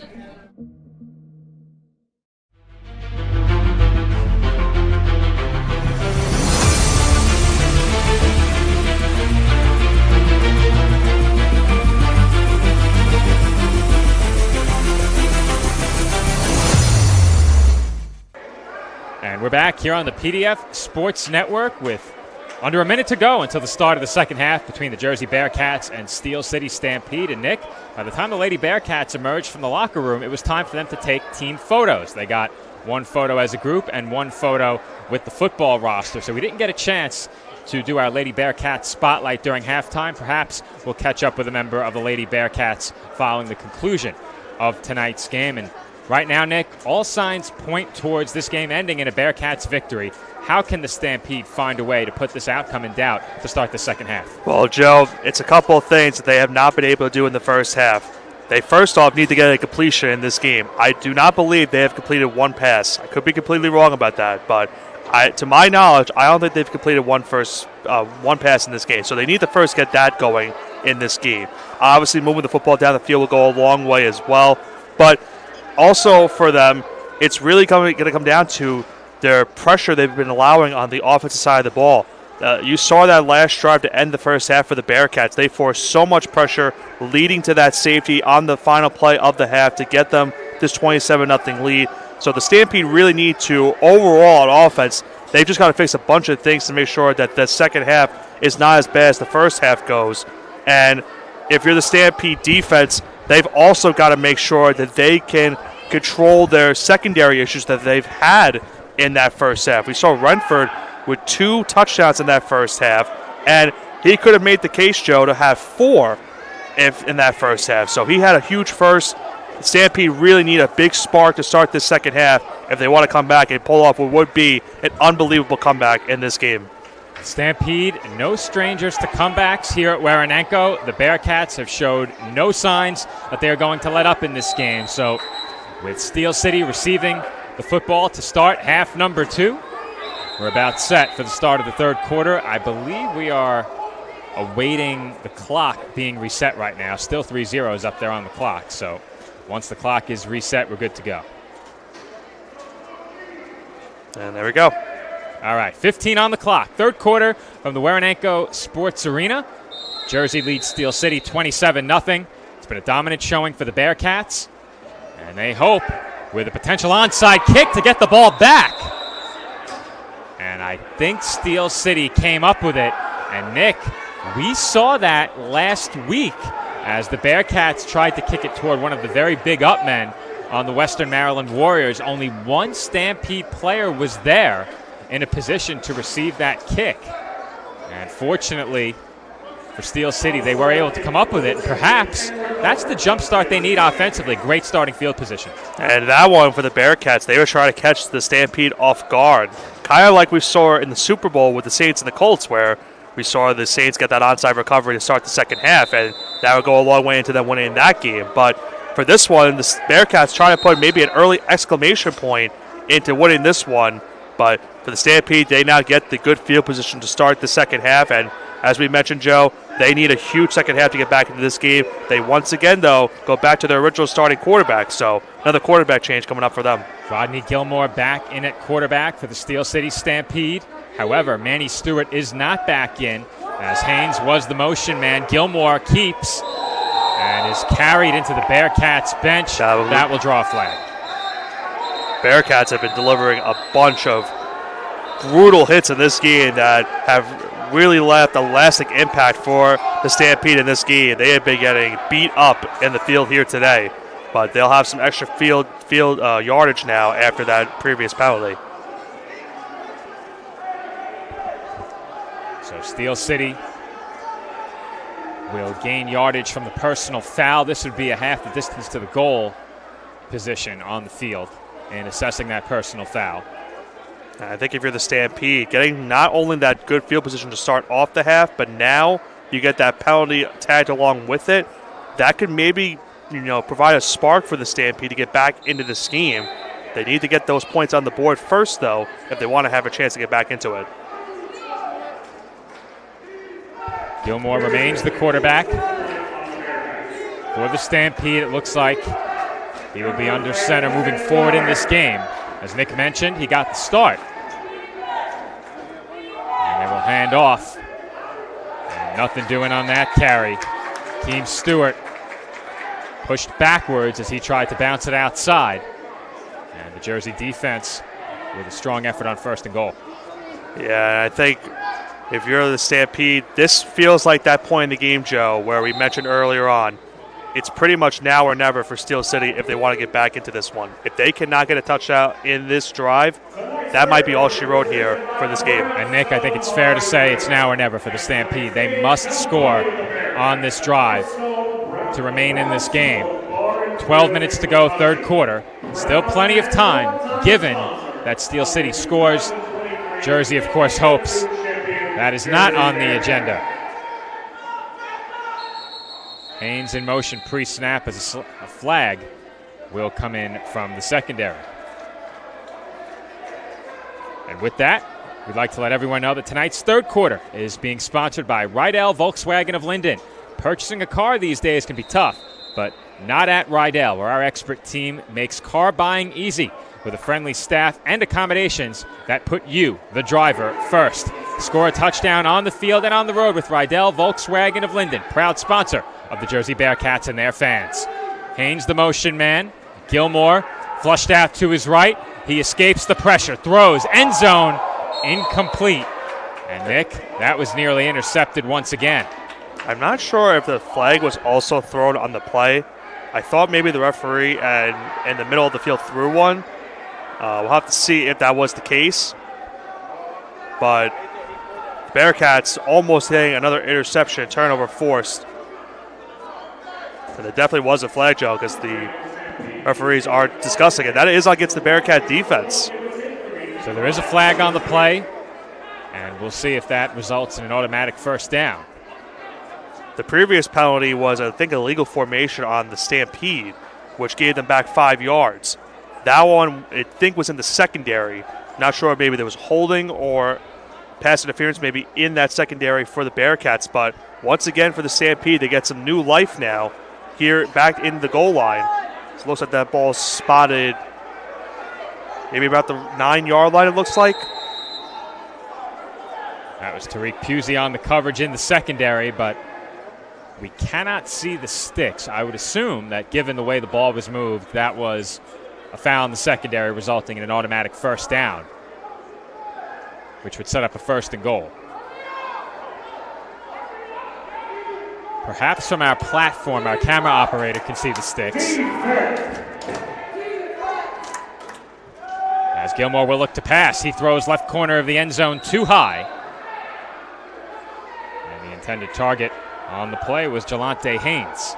Would have been a tough catch for Haynes on that one. That was great coverage in that secondary for the Bearcats as Keyman Coleman was in on the coverage.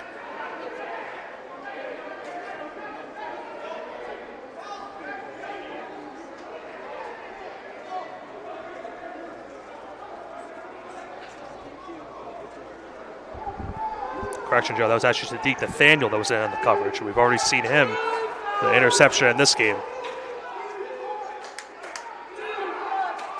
Once again, Steel City looks to throw, and that pass is off target. Again, Haynes, the intended receiver.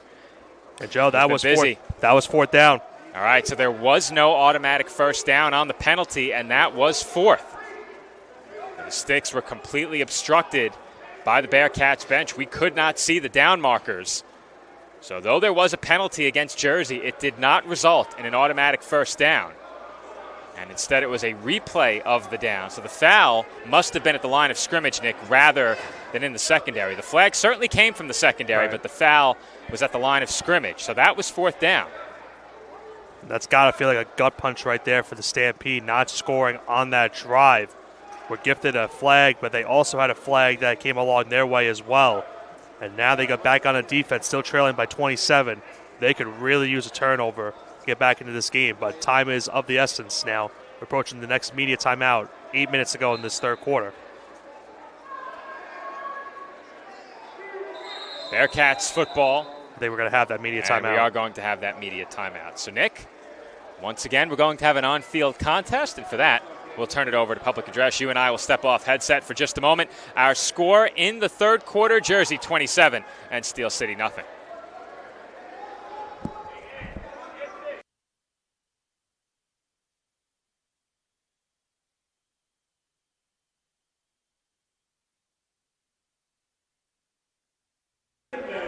All they've done for the Jersey Bearcats throughout the season.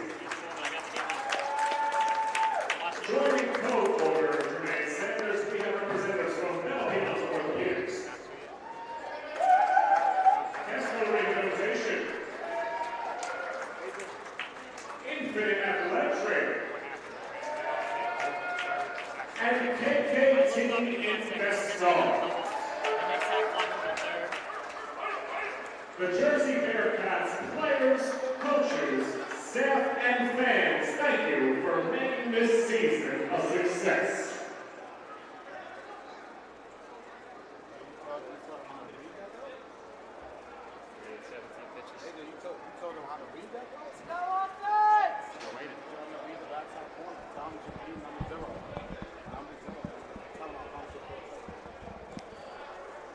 All right, Nick, so rather than a contest, it was a thank you. During the timeout, you heard that over public address.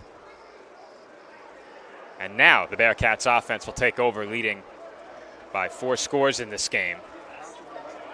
Nick, all they need to do, I think, is don't give up any points while in possession of the football, and they can coast to a win, barring a miraculous comeback, as Trotman throws deep over the middle, and that is the one way Steel City can get back in it. Points scored while on defense. Right.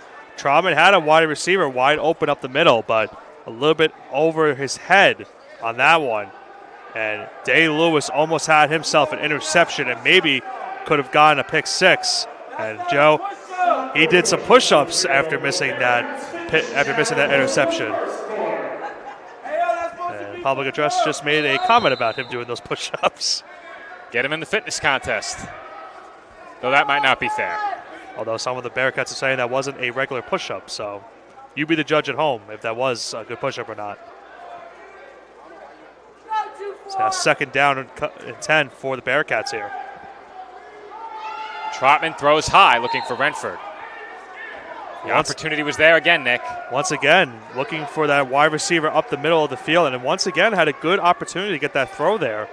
But once again, Trotman overthrew his receiver too high. And it's now third down and 10. The only good thing for the Bearcats that's coming out of this drive, Joe, is that their clock is still running. Now 6:30 to go in this first half. Oh, excuse me, in the second half. So Jersey will huddle. Should have said the third quarter. Now my quarter is a little bit mixed up. I will say, Nick, that first half was one of the quicker halves this season. It felt like it. Moved very well, did the first half. And once again, Trotman will throw. This time he completes. That's Kyle Ward, right along the glass far sideline. And that's more than enough for a Bearcats first down. And that's just another play for the Bearcats where they had a wide receiver wide open either near the sideline or in the middle of the field. That one was just too easy for the Bearcats to miss, and they get that first down to extend this drive. First down for your Jersey Bearcats. First down, Bearcats, 5:40 to go here in the third quarter. Stampede have to get off the field and do so quickly. Jersey looking to put this game out of reach for good. Trotman sends Renford in motion. He looks that way. The play blown up at the line of scrimmage, so Trotman will take off. That was defended well by the Stampede. It was like about 5 yards on that play. Second and 5 coming up.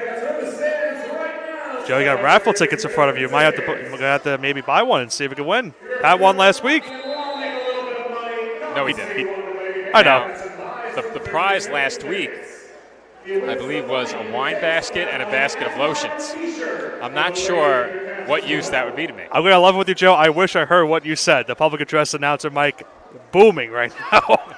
It's a bit loud. Just a bit loud. You can tell me now. What I was saying is I'm not sure what I could do with a basket of wine or some body Oh, lotions. okay. I got you. Handoff goes to Ross, and he's tackled at the Steel City 22.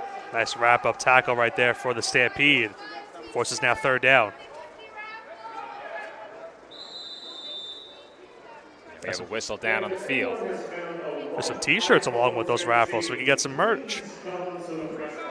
It's all about the fit, Nick. It's all about the fit.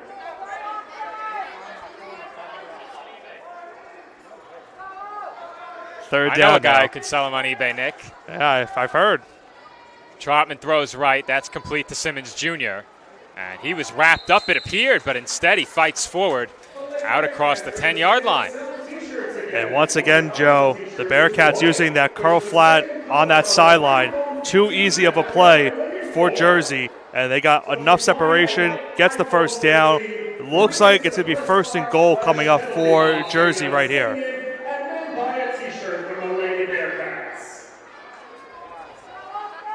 So the ball is marked at the 10, so it's going to be 1st and goal as Jersey looks to extend this lead. Man in motion is Simmons Jr. Trotman throws for Renford, incomplete. Just getting a hand in there in time was Lee Holmes. Lee Holmes, we mentioned earlier, he had the fumble recovery in that game that we covered last season that set up the Stampede game-winning drive. And Holmes very nearly got into position for potential interception. Had to reach up and back. His body contorted just enough to avoid a chance for a pick on that play.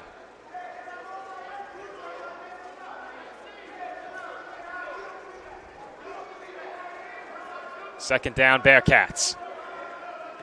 Ward, the motion man, he takes the handoff. Ward has blocking. Ward up the sideline and in. But a flag comes in late. Is that holding on the offense? And it was. That was well behind Ward. And we'll see if we can catch the holding on a replay. Bearcats going for that jet sweep on the left side. And unfortunately got a late holding call that prevented the touchdown from happening. So those 6 points will come off the board and push the Bearcats back. Tough to see from where I'm standing. But I can guarantee you those watching on a big screen were able to spot it. Or perhaps not. They didn't agree with the call. It's tough. You're going to have to zoom in. If you're on a mobile phone, if you zoom in, you probably could see it better. So the ball now is going to be respotted at the 16-yard line. Still 2nd down. So the Bearcats are backed up outside of the 15. They'll snap this one from the 16. 1:32 to go, 3rd quarter. Quick throw outside for Ward. He has blockers in front of him, and he is fighting forward all the way down to the 6-yard line. Great effort on that play from Kyle Ward, and Bearcats finding ways to get the ball out of Khalil Trotman's hands quickly, and with that, they've moved up the field quickly. Yeah, it looks like they're around the 6-yard line, so about 10 yards on that wide receiver screen to Ward. 3rd down now upcoming. And the handoff was fumbled. Not sure if Ross ever possessed it. You'd have to think that was a read option, and nearly a disaster it was for the Bearcats. Bearcats are thankful to be the recipients of the recovery right there, and I would tend to agree. I think that was going to be maybe a read option on that play. So now 4th and goal, just around, it looks like the 9-yard line for Jersey here. They'll have one more play left here in the 3rd quarter before we head into the 4th. Clock inside of 30 seconds in quarter number 3. Ward in motion. Trotman looks, scrambles right, running out of time, throws end zone, and Haynes had 6 points go right through his hands. And you saw on that one, Trotman was looking for a receiver, waited to the very last second. Todd Simmons Jr. was wide open in the back of the end zone, but he needed a little bit more air on that football to get that completion. And as you mentioned it, Haynes almost had himself a potential pick six opportunity to end this third quarter. Bearcats now go into the fourth quarter. 15 minutes away, Joe. We're moving on to West Virginia for a semifinal matchup with the Wheeling Miners. With the Bearcats now possessing the ball ahead by 4 scores. We'll talk a bit more about what's to come in the AAL2 playoffs for Jersey and their matchup with Wheeling next week. But we still have one more quarter to go in this one. 15 minutes on the clock. The Bearcats lead it 27-0.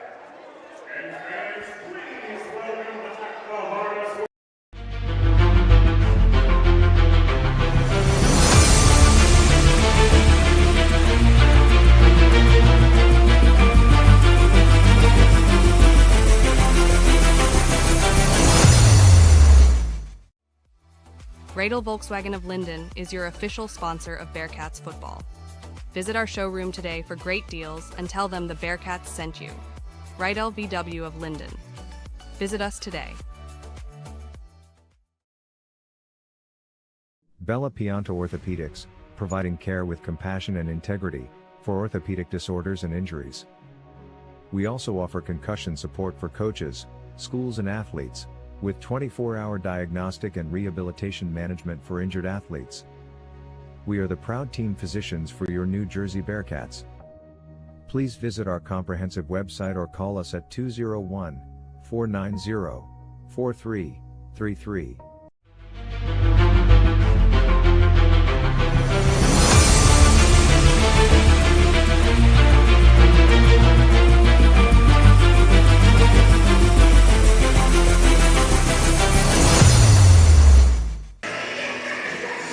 And we welcome you back with the Lady Bearcats performing ahead of the fourth quarter. And it's been a good night for the Jersey Bearcats, Nick. There have been some things to clean up, and we'll talk more about that moving forward in this game.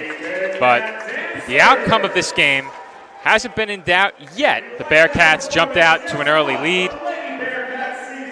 And here in the fourth, they lead by 27. Yeah, I think if you're Jersey, obviously there's been some miscues in the offense where you've had a couple of missed passes and some overthrows. The running game has been a very nice improvement for them here tonight as well. But the good thing about having this lead is you now can make those adjustments. If you're able to hold on here tonight, you can make those adjustments going into next week against West Virginia and make sure that you can move on to the championship game. Now, there was a flag on this pre-snap before we had the first play of the fourth quarter. Well, Nick, Shady McCoy now the quarterback for the Steel City Stampede. And as you mentioned, we have a flag and a stoppage. So while we do, we'll remind you that tonight's final quarter is sponsored by Bella Pianta Orthopedics and Sports Medicine, providing state-of-the-art treatments with compassion and integrity. One championship team deserves another. Visit them at Bella Pianta Orthopedics, proud sponsor of the Jersey Bearcats. Looks like that penalty was on the Stampede. So that pushed them back 5 yards. So it's going to be first and long, pretty much almost backed up into their own end zone. And Nick, that was Keem Stewart taking the snap as the quarterback. That the ball's ball on the ground. is loose and recovered by the Bearcats. Stampede tried to make a change, Nick, and it didn't work out on that first snap. Penalty ahead, and then the play that followed, a disaster. Once again, Joe, we've also seen a pre-snap fumble mishap for the Stampede in this game. Remember earlier on they had that fumble recovery that got them a touchdown in this game. Now they get another fumble recovery here on that pre-snap mishap. So now 27-0 lead. The clock is running down, and the Bearcats are just moments away from moving on to the semifinals. Well, Nick, let's talk a bit more about the matchup that looms next week. And the Bearcats have done a lot well tonight. The defense has been fantastic. The Stampede haven't had anything on offense, and I think that box is checked. However, despite putting up 27 points, we've seen some missed connections and some plays that were there for the taking and passes not completed. Those are mistakes they can't afford against the Miners next week. And I think those are mistakes that you can easily fix in practice because it's been a couple of overthrows from Trotman to his receivers, but yet Trotman has still made some pretty impressive throws in this game regardless of the mishaps he's had in the first half. So obviously you don't want to make those mistakes against the Wheeling Myers next week because of how good they have been this season. But you have a full week of practice to make sure that you can correct those mistakes and make sure you can make the necessary adjustments to win that game.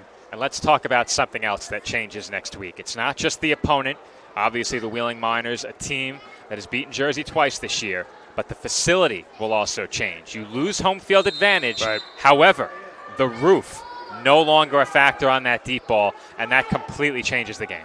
Right, and I think another thing, too, is the two matchups that the Bearcats had this season, probably two of the closer matchups the Wheeling Myers have had all season. The Bearcats have certainly pushed them to their limit. A bad snap for Jersey there, but Troutman falls on the ball. It's going to be second and now a long upcoming for Jersey there. Well, A.J. Roquet almost decided to take that one out on his headset. He's probably thought about picking the ball up himself.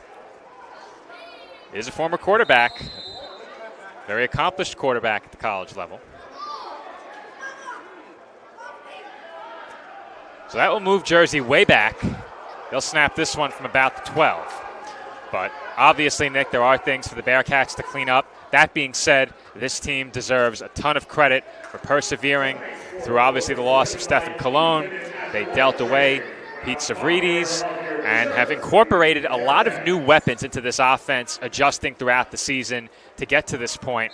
And now they're on the doorstep of a playoff victory as a flag comes in from the secondary and a delay of game is called against Jersey.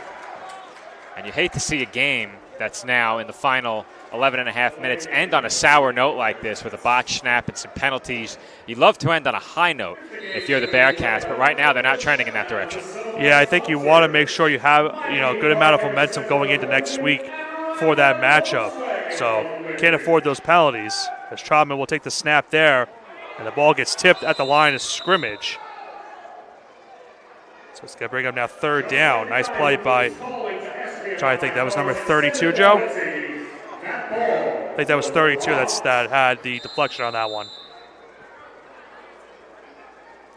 And number 32 would be Toby Onyechi. We said his name earlier in the game, working on that defensive line for Steel City. He's moved into the middle now. He started the game on the outside. Zay Stewart was his counterpart at the opposite end. Rodney Gilmore now on the defensive line along with Peterson Apollon. Gilmore actually at the linebacker spot. That's my mistake. And that pass is complete to Renford. Nice move upfield. He loses the helmet. That's dangerous always. That's helmet to helmet right there, Joe, for sure. That's going to be a penalty and give the Bearcats a first down regardless. And that was 14, not 4 on the defensive line. That was Pharrell Glow on the defensive line for Steel City, not Apollon.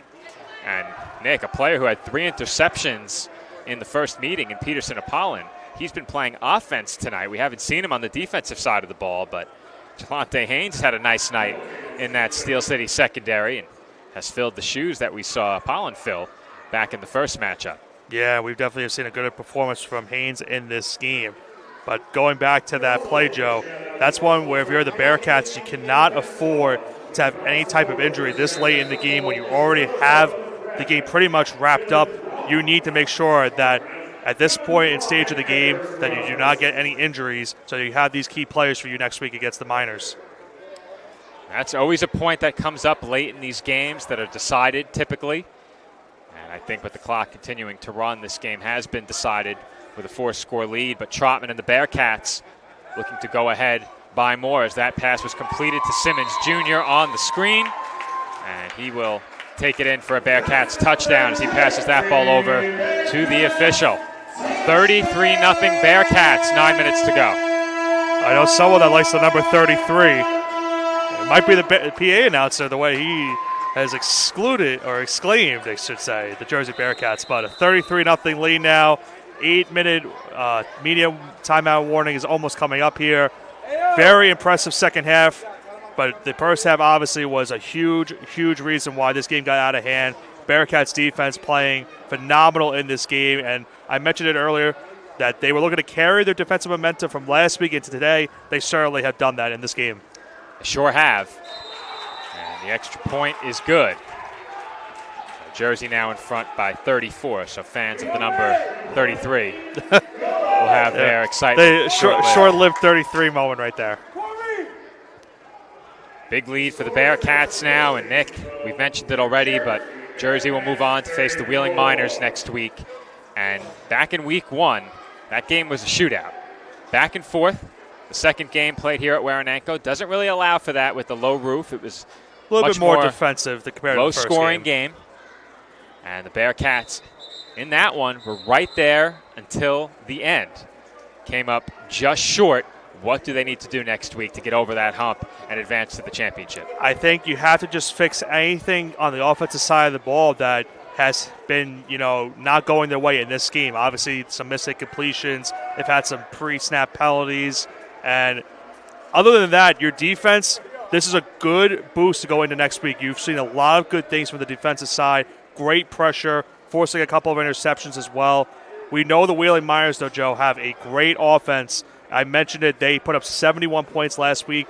This Stampede team as well knows how good the offense is. The Wheeling Miners put up 80 on them at one point during the season as well. So the Wheeling Miners offense has been great. Jersey's going to need a really good defensive game in that one if they're going to have a chance to beat them and move on to the championship. And Nick, it looks like it is time for my favorite contest of the night, Dressed Like a Bearcat. I was wondering if we were going to have it. And I think for the first time they have it right. The shoes are now last. Good. When the shoes are first and you have to get the pants over the shoes, really tough.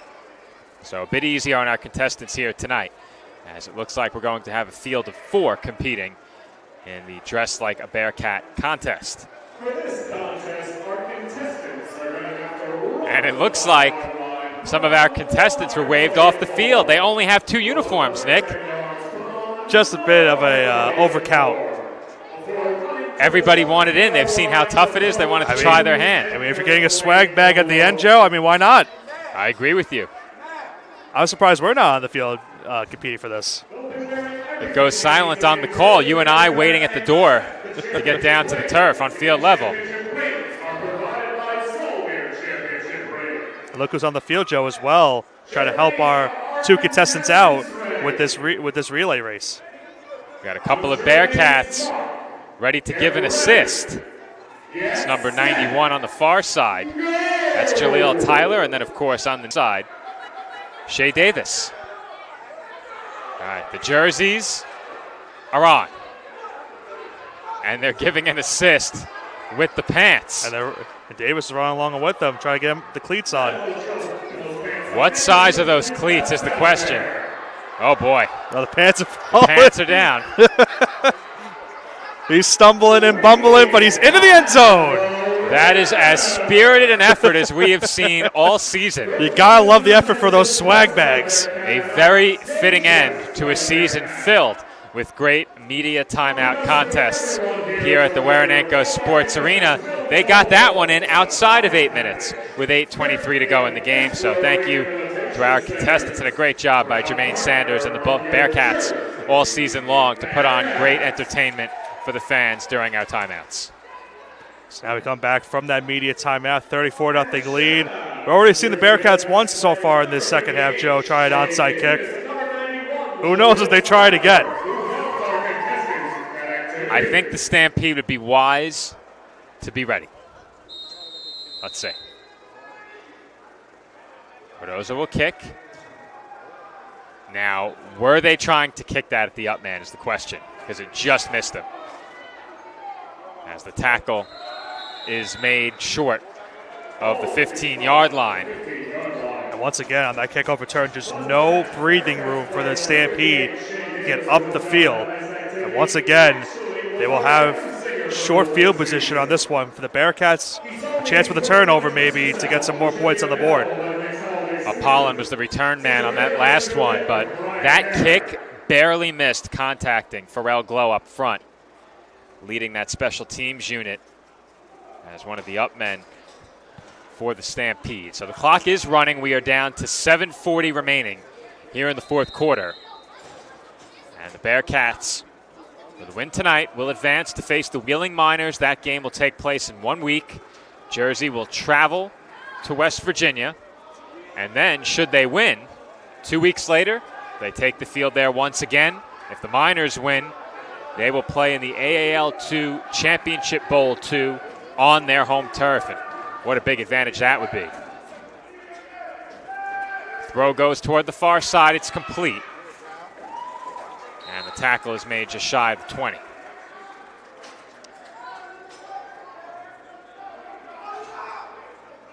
That was Justin Haynes on the reception.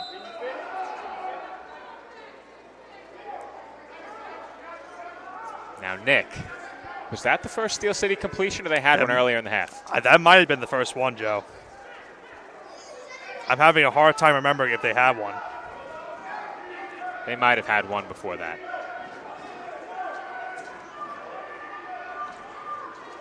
Haynes in motion. Throw goes near side. Too high for Shady McCoy. Body's flying in front of the Bearcats bench.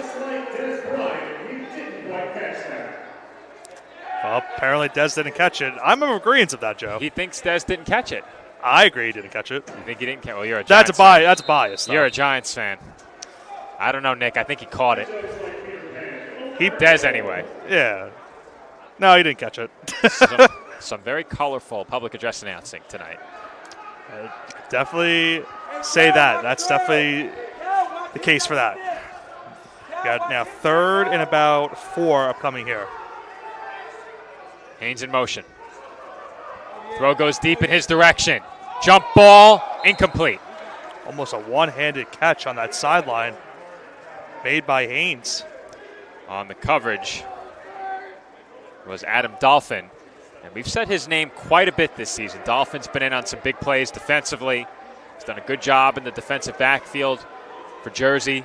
And when the season began, the secondary looked quite different than it did last year in terms of personnel. Much of the other pieces of this team, the offensive line, or at least some of it, up front defensively, the linebacking core, a lot of those names, familiar ones. In the defensive backfield, some newcomers have made an impact, but with Sadiq Nathaniel's return, a Bearcat from last year, makes a big impact as the snap was fumbled. It is recovered by the Bearcats, and they are in for another touchdown on defense. This time it's Kareem Bernard with the scoop and score. Just took the words right out of my mouth, Joe. Scoop and score for that Bearcats defense, as they now have a 40-0 lead here in the 4th quarter. This is a true statement being made by Jersey just a week ahead before they travel to West Virginia to take on the Wheeling Miners. And Nick, during the pregame, we took a look back at the game from last year between these two teams. Muffed snaps played a really big role in the outcome of that game. And fortunately for the Stampede, they were able to overcome that and still win. But Jersey jumped out to that sizable lead due in large part to the muffed snaps by the Stampede. And tonight, we've seen quite a few miscues before these offensive plays for Steel City can get off the ground. Yeah, it just seems as if Steel City has not been able to get anything going realistically on both sides of the ball, as that low snap will prevent any PAT or two-point conversioning from happening. As we're now under 4 minutes to go in the 4th quarter.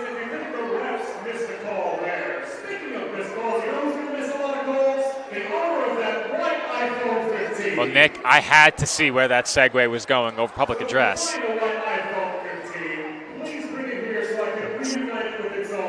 Well, it's definitely not my iPhone 15. No, not mine either. That is an interesting way to notify the crowd of a lost iPhone, but got the job done. And Nick, the Bearcats have gotten the job done today. It's a 40-point lead, and they haven't given up any points defensively. You can't do any better than that. You know that there will be some things they look to clean up offensively. You can only imagine what the score might be had they connected on a few of those passes. Right. But outside of some misfires, I think there's a lot to like from this game, along with plenty to work on. Thinking about what the defense has done, Joe, they have not allowed a touchdown since the 2nd quarter of that game they had last week. They're about 3 minutes and 55 seconds away from 6 straight quarters of shutout defense. So they have been playing phenomenal football down the stretch of the season. No question about it, Nick. And they will have to be the best they have been all season to score a win next week, and that is exactly what they tried to do. They tried on the last kick. It worked last week for them.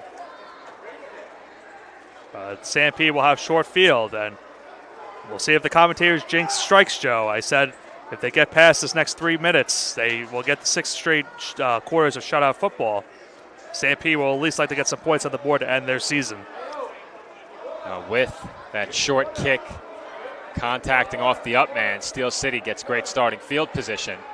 Pharrell Glow took a shot right off the pads from close range there. When you're not ready for those, it can really get you. But Glow was ready. And now his team will take over inside the 15, all the way down at the Jersey 13-yard line. It's also last call for 50-50, Joe. His fans have been rowdy all day in cheering in their Bearcats. I'm sure they'll be rowdy in just a few moments when they announce that 50-50 winner. They better hurry up. 2:40 to go. Apollon in motion. Swing pass out of the backfield is dropped by Stewart. Might have been a too low of a throw anyway, Joe. That one might have hit the ground before a catch was able to be made on that one. And on the coverage was Kareem Bernard, chasing that play down from behind. Came in late with that diving swat attempt. Such a moving story. 2:10 remaining. Stampede will look to break that shutout streak for the Jersey defense.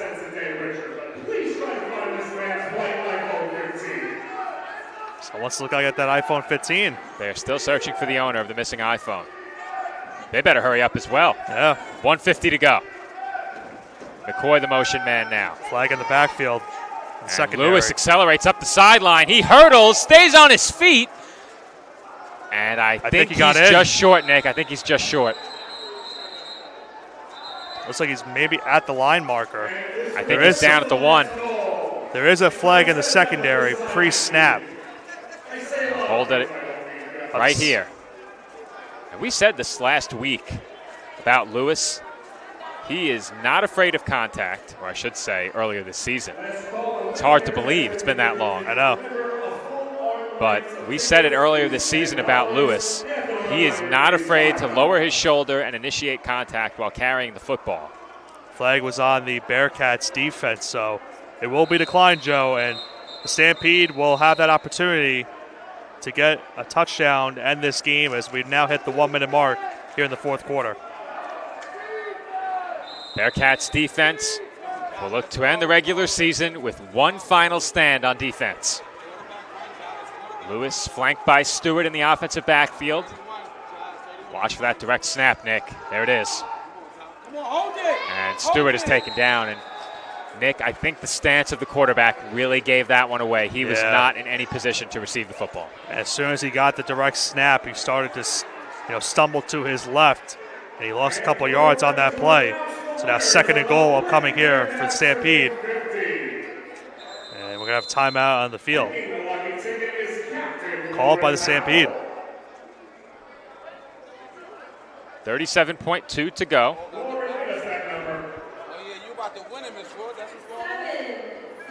And they are announcing the winner of the 50-50. I can tell you, Joe, it was not me and no one here. But it is someone that is close to us. The winner seated right in front of us, Nick. What's your name, young lady? Taylor Ross is an unlucky winner of the Lady Bearcats 50-50 and is going home with tickets to a soccer match as well. I didn't hear what the prize was. Part of it was tickets to a soccer match. Okay. I heard the tickets part. 37.2 to go. Pre-snap motion, and initially that ball was fumbled in the offensive backfield. At least I think so. It was a low snap. Yeah. It could have been a fumble-rooski if it worked, but maybe got a yard on it. It's now 22 seconds to go in the fourth. That might be the final play, but we'll see if they call a timeout. 15 seconds to go, and I think Steel City will take one more shot at it here. They will. Should be the last play of the game right here. Haynes in motion, fake handoff. Lewis looks to run. Now tucks and throws. Did he catch Incomplete. He did not. 0.7 on the clock. One more play, Nick. One play from that shutout victory to end this contest. And they actually called the game, Joe. That's it. And that will do it. So the Bearcats are headed to the AAL2 playoff semifinals behind a 40-0 win over the Steel City Stampede. And Nick, the Bearcats make a statement in the first round of the playoffs. Statement made for sure, Joe, on both sides of the football. They had some miscues early on and on the offensive side, and were able to correct them as the game went along. But I mentioned it in the pregame, defense wins championships most of the time when it comes down to a game of football. And how about the Jersey Bearcats defense in this one, getting the win, a shutout as well, and they carry over as well that shutout from last week. 6 straight quarters of defensive shutouts for this Bearcat defense, and now a pivotal matchup next weekend with the Wheeling Miners in West Virginia for a trip to the AAL2 championship game. So quick turnaround for Jersey, but they're going into West Virginia on a very high note. No question about it, Nick. And with that, we are going to step aside and take a quick break as I head down to the field for a conversation with some of the key figures in tonight's game. Coming up next, we head down to field level for Coach K's post-game wrap-up and perhaps a conversation with our player of the game. We'll be right back.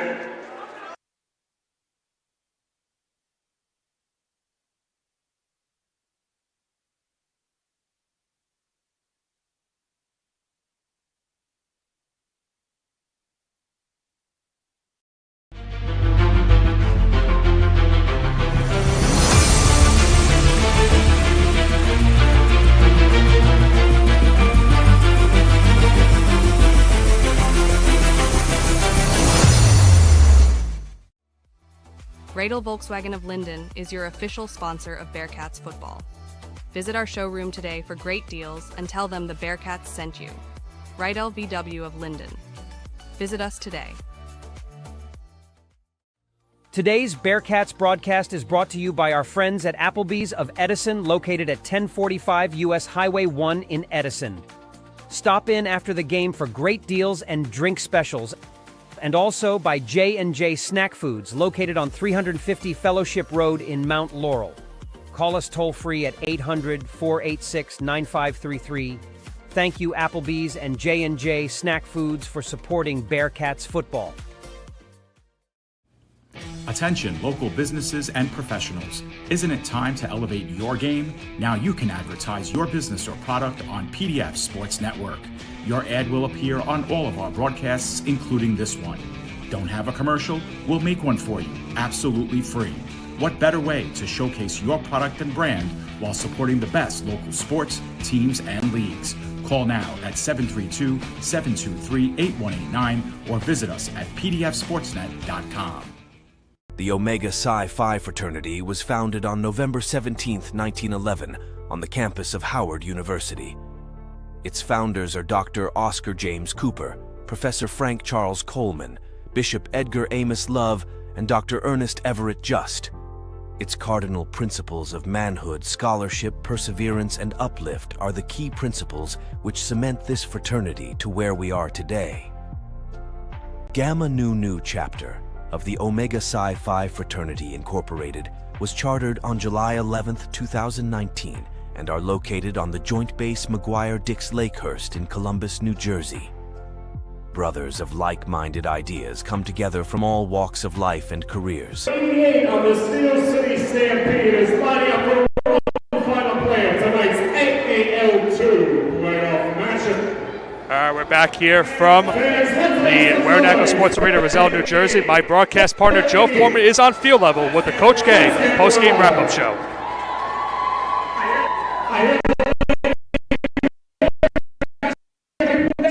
Wait for the PA to go off because he's like mad loud.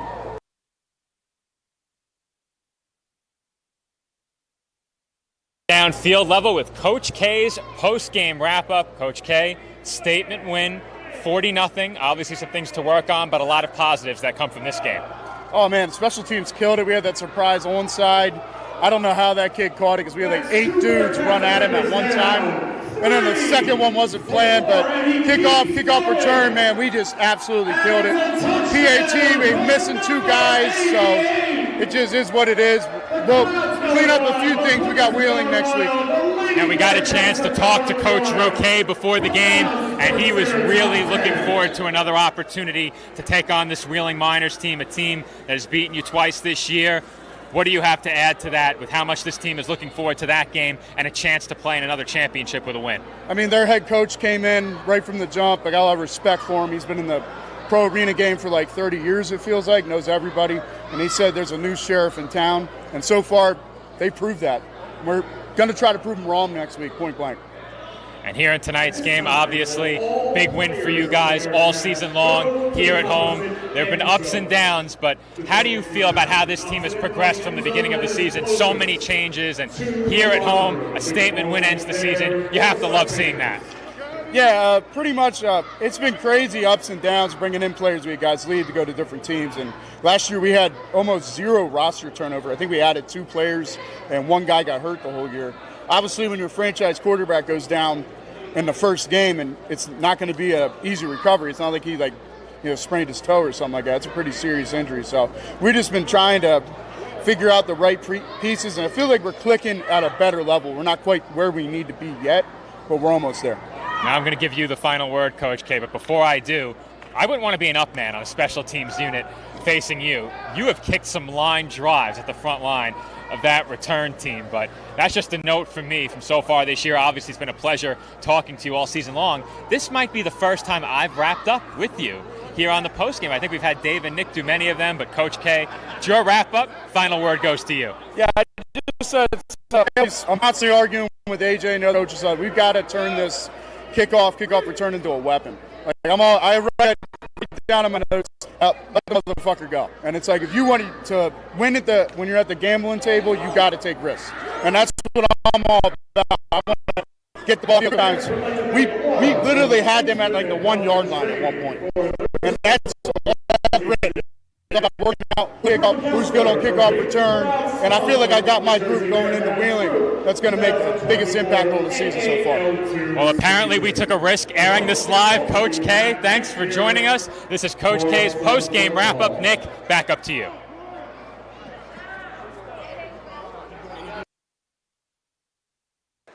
All right, thank you, Joe, and thank you, Coach K, for that post-game show. But Joe's going to be now joined on the field by Shay Davis.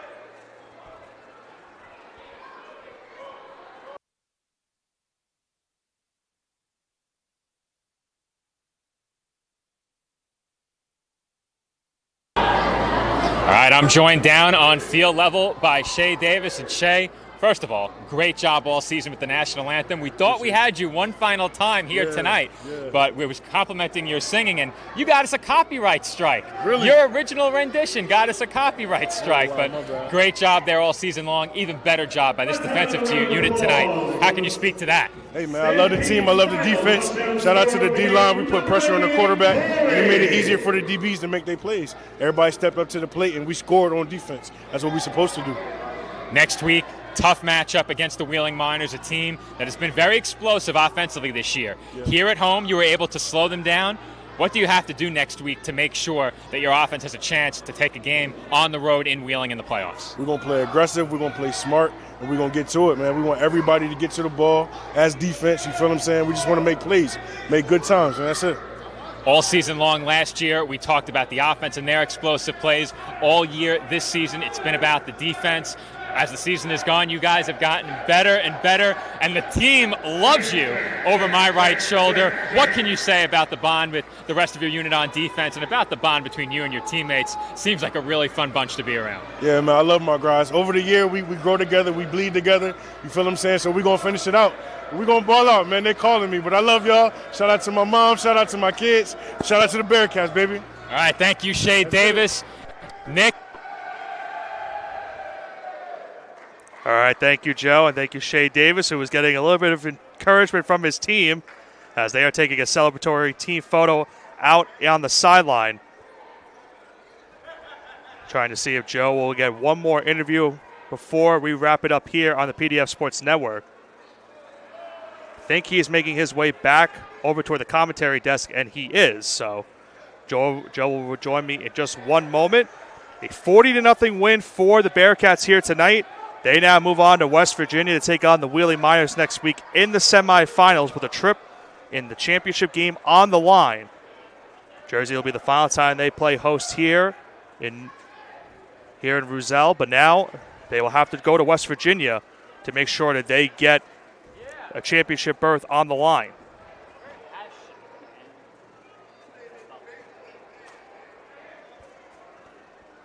Just moments, I'll be joined by Joe Foreman back here on the headset. Joe was able to get words with Coach K as well as Shay Davis to end our broadcast here in the We postgame. had some words from Coach K, all right, some colorful words that we'll have to edit out of the broadcast. I didn't hear them, Joe, so whatever. Tyler sure did. I'm sure he did.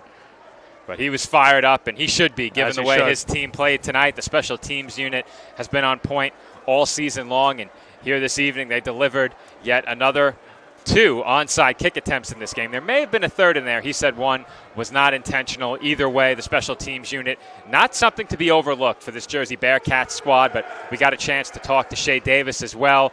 His teammates very much love him, as we can hear. They were trying to get the team photo, and they were encouraging him on to get inside the photo. All right. So the Bearcats offense puts up 40. The defense pitches a shutout. Nick, final thoughts as we sign off from Waranenko for the final time this season. Very impressive performance from the Bearcats here tonight against a team that they beat in the championship game last season, and they barely held on earlier on this year. They made a huge statement on both sides of the football. Their offense was at points, had a rough patch, but they picked it up as the game went along, and we mentioned it earlier. They could fix those mistakes that they had in the first half in this week of practice before they head on to West Virginia to take on the Willie Miners. But if their defense keeps playing the way that they have been playing, Joe, they will have a great chance to pull off what a lot of people may consider to be an upset over that Willie Miners team next week. I think given what we've seen so far this year, it certainly would be considered an upset, and I think that's fair to say, but we've seen a lot of reasons to believe that this Bearcats team can pull it off and earn a berth in their second consecutive AAL2 Championship Bowl. But until next season from Waranenko, my name is Joe Foreman. My broadcast partner is Nicholas Pavona. Our engineer is Tyler Clark, and our camera operator is Pat Gilorenzo. Thank you also to my partner here at PDF, David Pizzuto, who helped get the Bearcats on our radar and put us on their radar, giving us the chance to do this. Aaron Cohen and Nick Durst joining me here on the air all season long as well. They have been instrumental to this operation, and we have to make sure that we shout them out one final time before the season comes to a conclusion. But also, Sal Cuccio on camera as well. He did do camera. Want to make sure we get everybody who helped us out this year. I don't think we've used that large of a crew in terms of different individuals. I don't think so. Hopefully, I didn't forget anybody. We are coming up on our 2-year anniversary as well, too. So big celebration at the Brownstone. Now, I'm really tempted to throw out the date so that there's a line outside of people waiting to meet us. But our aspiring fans. Something tells me that there won't be too much of a crowd there to see the PDF crew. However, I should note that PDF is celebrating its 2-year anniversary coming up soon, and we do have our upcoming broadcast, so we'll share that as well as we sign off one final time. I'm back on the air tomorrow, so let's make sure we have our most up-to-date graphic, and we'll show you what's coming up here on the PDF Sports Network. That is not the updated version, so don't put that on the screen. Or you can. Thanks, Tyler. I am covering the WPSL tomorrow. That's okay. You can see our full portfolio of events. The updated graphic was actually in the folder, but we did cover the Big East Football Championship last weekend. You can check that out over on our YouTube channel at PDF Sportsnet, along with today's playoff game, WPSL Soccer tomorrow. I am in Florham Park, New Jersey, as STA takes on Brooklyn City FC. That game takes place tomorrow at 5 p.m. We'll see you back here on PDF Sports Network then. Thank you, everyone who has tuned in all season long, and enjoy the rest of your Saturday night.